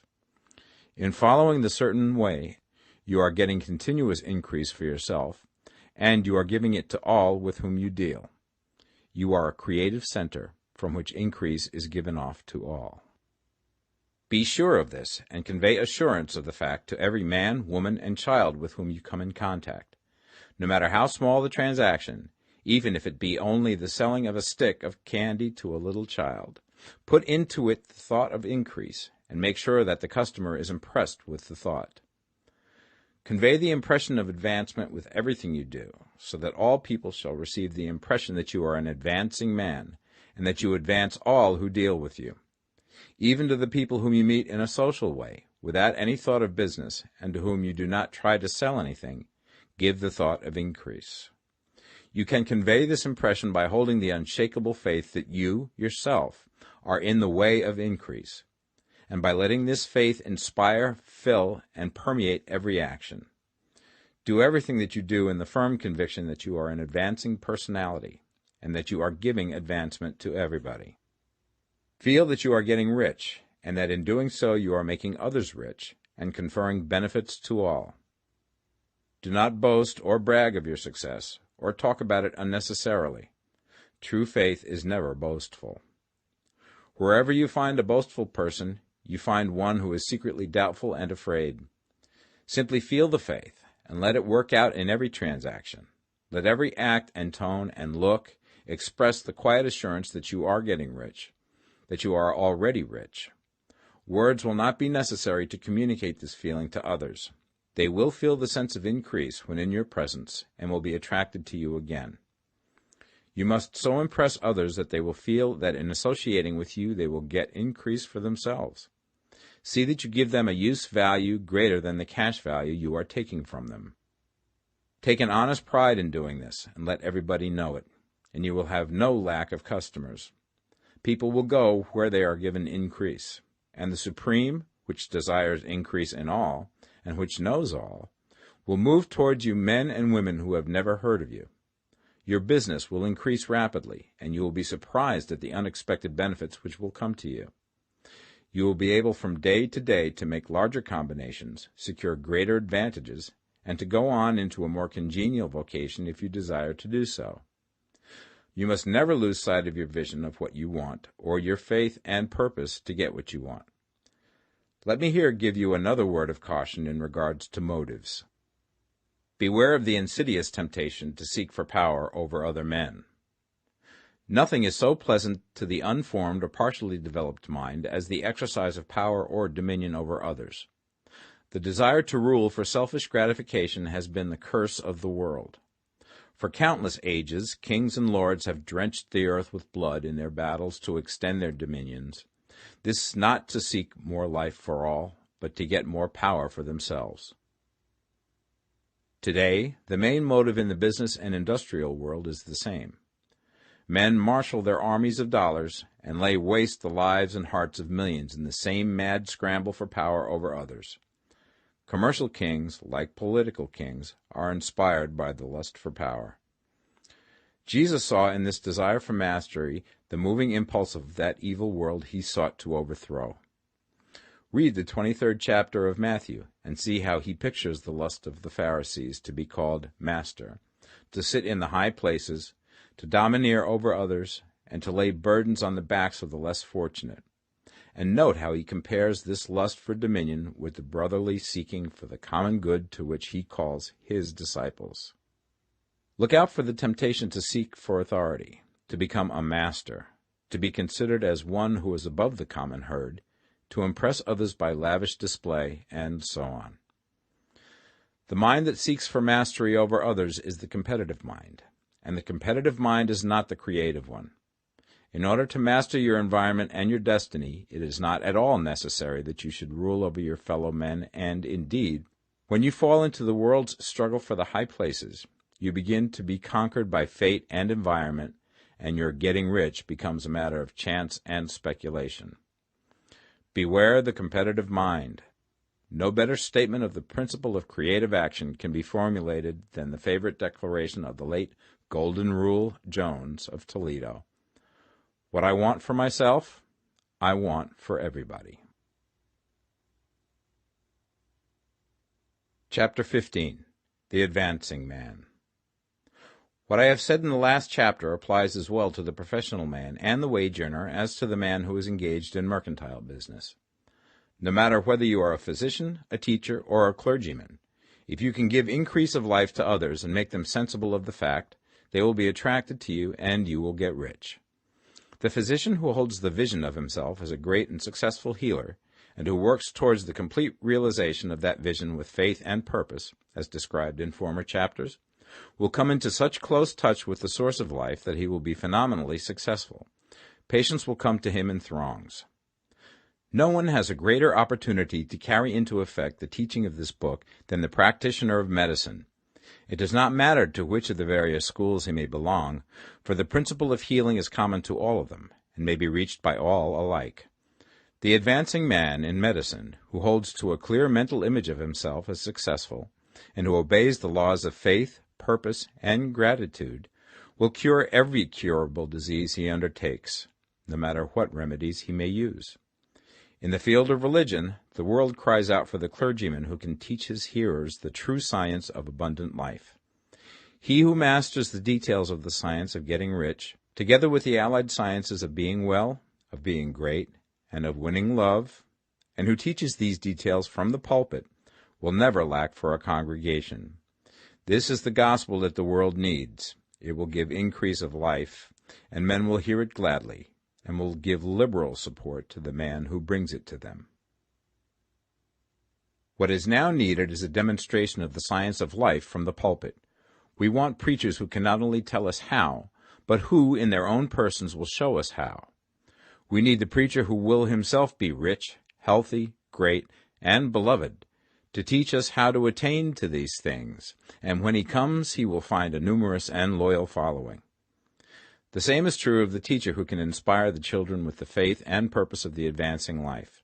He will never be out of a job, and any teacher who has this faith and purpose can give it to his pupils. He cannot help giving it to them if it is part of his own life and practice. What is true of the teacher, preacher, and physician is true of the lawyer, dentist, real estate man, insurance agent, of everybody. The combined mental and personal action I have described is infallible. It cannot fail. Every man and woman who follows these instructions steadily, perseveringly, and to the letter will get rich. The law of the increase of life is as mathematically certain in its operation as the law of gravitation. Getting rich is an exact science. The wage earner will find this as true of his case as of any others mentioned. Do not feel that you have no chance to get rich because you are working where there is no visible opportunity for advancement, where wages are small and the cost of living high. Form your clear mental vision of what you want and begin to act with faith and purpose. Do the work that you can do every day and do each piece of work in a perfectly successful manner. Put the power of success and the purpose to get rich into everything that you do. But do not do this merely with the idea of currying favor with your employer in the hopes that he or those above you will see your good work and advance you. It is not likely that they will do so. The man who is merely a good workman, filling his place to the very best of his ability, and satisfied with that, is valuable to his employer, and it is not to the employer's interest to promote him. He is worth more where he is. To secure advancement, something more is necessary than to be too large for your place. The man who is certain to advance is the one who is too big for his place, and who has a clear concept of what he wants to be, who knows that he can become what he wants to be, and who is determined to be what he wants to be. Do not try to more than fill your present place with a view to pleasing your employer. Do it with the idea of advancing yourself. Hold the faith and purpose of increase during work hours, after work hours, and before work hours. Hold it in such a way that every person who comes in contact with you, whether foreman, fellow workman, or social acquaintance, will feel the power of purpose radiating from you, so that everyone will get the sense of advancement and increase from you. Men will be attracted to you, and if there is no possibility for advancement in your present job, you will very soon see an opportunity to take another job. There is a power which never fails to present opportunity to the advancing man who is moving in obedience to law. God cannot help helping you if you act in a certain way. He must do so in order to help himself. There is nothing in your circumstances or in the industrial situation that can keep you down.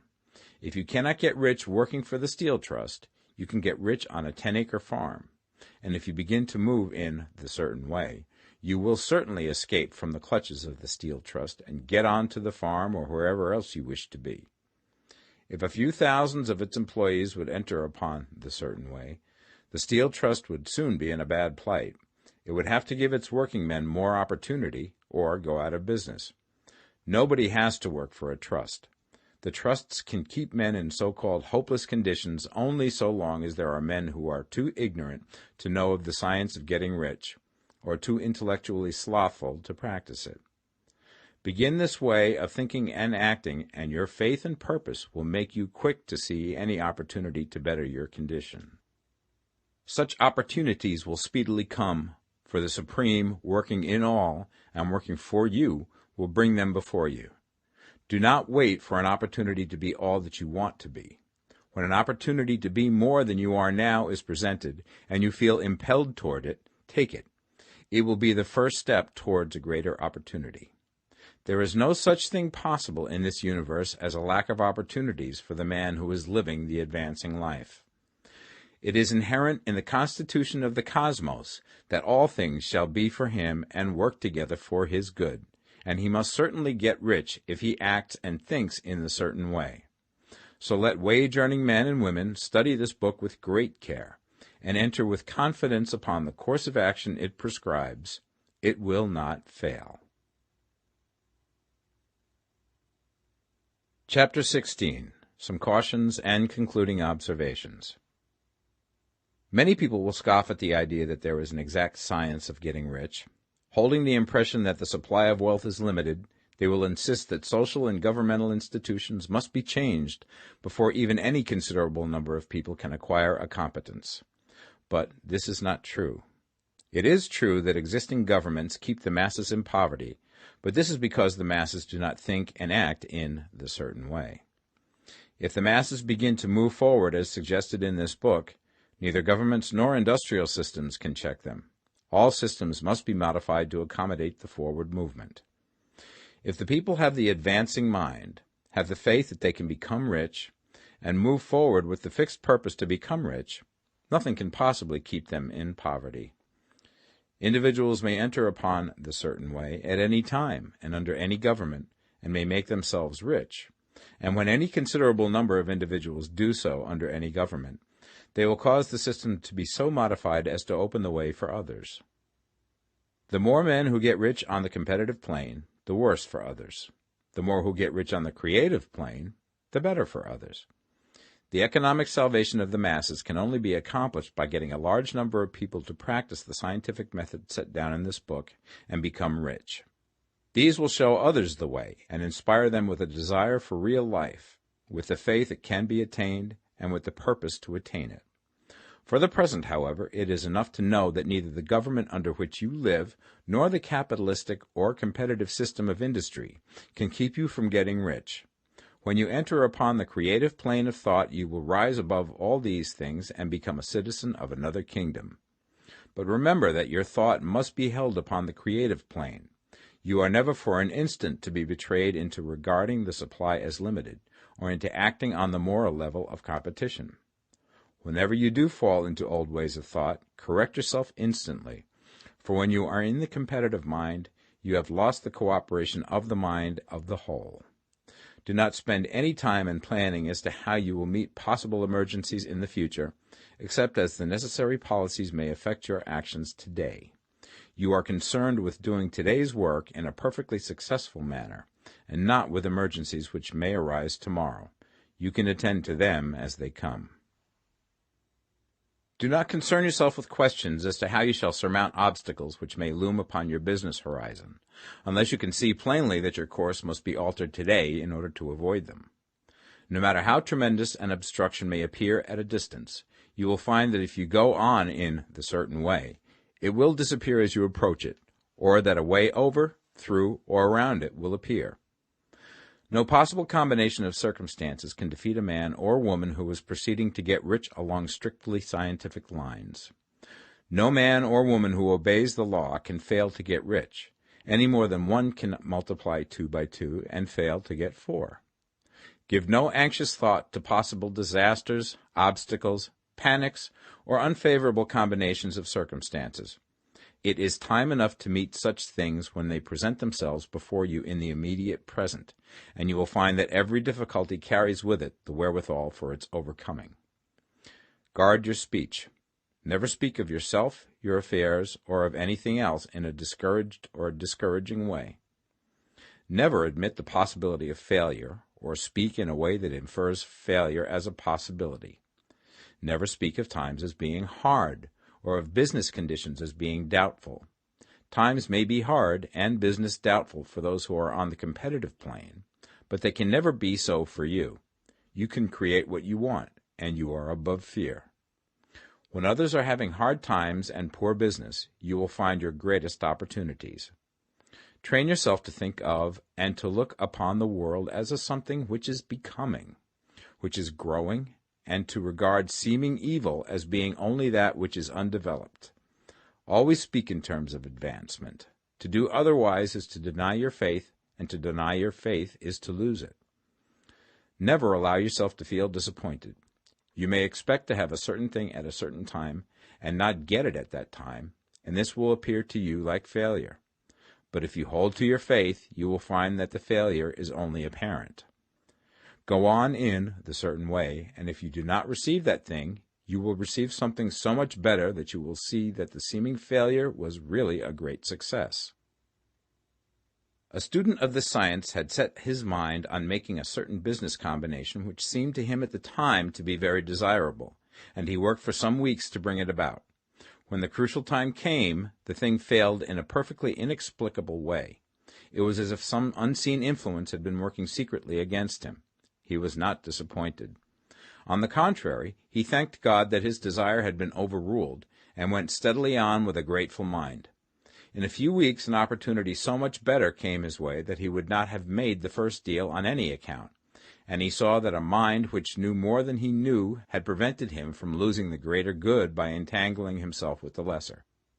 That is the way every seeming failure will work out for you, if you keep your faith, hold to your purpose, have gratitude, and do, every day, all that can be done that day, doing each separate act in a successful manner. When you make a failure, it is because you have not asked for enough. Keep on, and a larger thing than you were seeking will certainly come to you. Remember this. You will not fail because you lack the necessary talent to do what you wish to do. If you go on as I have directed, you will develop all the talent that is necessary to the doing of your work. It is not within the scope of this book to deal with the science of cultivating talent, but it is as certain and simple as the process of getting rich. However, do not hesitate or waver for fear that when you come to any certain place you will fail for lack of ability. Keep right on, and when you come to that place, the ability will be furnished to you. The same source of ability which enabled the untaught Lincoln to do the greatest work in government ever accomplished by a single man is open to you. You may draw upon all the mind there is for wisdom to use in meeting the responsibilities which are laid upon you. Go on in full faith. Study this book. Make it your constant companion until you have mastered all the ideas contained in it. While you are getting firmly established in this faith, you will do well to give up most recreations and pleasure, and to stay away from places where ideas conflicting with these are advanced in lectures or sermons. Do not read pessimistic or conflicting literature, or get into arguments upon the matter. Do very little reading, outside of the writers mentioned in the preface. Spend most of your leisure time in contemplating your vision, and in cultivating gratitude, and in reading this book. It contains all you need to know of the science of getting rich, and you will find all the essentials summed up in the following chapter. Chapter 17. Summary of the Science of Getting Rich. There is a thinking stuff from which all things are made, and which, in its original state, permeates, penetrates, and fills the interspaces of the universe. A thought in this substance produces the thing that is imaged by the thought. Man can form things in his thought, and by impressing his thought upon formless substance can cause the thing he thinks about to be created. In order to do this, man must pass from the competitive to the creative mind, otherwise he cannot be in harmony with the formless intelligence, which is always creative and never competitive in spirit. Man may come into full harmony with the formless substance by entertaining a lively and sincere gratitude for the blessings it bestows upon him. Gratitude unifies the mind of man with the intelligence of substance, so that man's thoughts are received by the formless. Man can remain upon the creative plane only by uniting himself with the formless intelligence through a deep and continuing feeling of gratitude. Man must form a clear and definite mental image of the things he wishes to have, to do, or to become, and he must hold this mental image in his thoughts, while being deeply grateful to the Supreme that all his desires are granted to him. The man who wishes to get rich must spend his leisure hours in contemplating his vision, and in earnest thanksgiving that the reality is being given to him. Too much stress cannot be laid on the importance of frequent contemplation of the mental image, coupled with unwavering faith and devout gratitude. This is the process by which the impression is given to the formless, and the creative forces set in motion. The creative energy works through the established channels of natural growth, and of the industry and social order. All that is included in his mental image will surely be brought to the man who follows the instructions given above, and whose faith does not waver. What he wants will come to him through the ways of established trade and commerce. In order to receive his own when it shall come to him, man must be active, and this activity can only consist in more than filling his present place. He must keep in mind the purpose to get rich through the realization of his mental image. And he must do, every day, all that can be done that day, taking care to do each act in a successful manner. He must give to every man a use value in excess of the cash value he receives, so that each transaction makes for more life, and he must so hold the advancing thought that the impression of increase will be communicated to all with whom he comes in contact. The men and women who practice the foregoing instructions will certainly get rich, and the riches they receive will be in exact proportion to the definiteness of their vision, the fixity of their purpose, the steadiness of their faith, and the depth of their gratitude.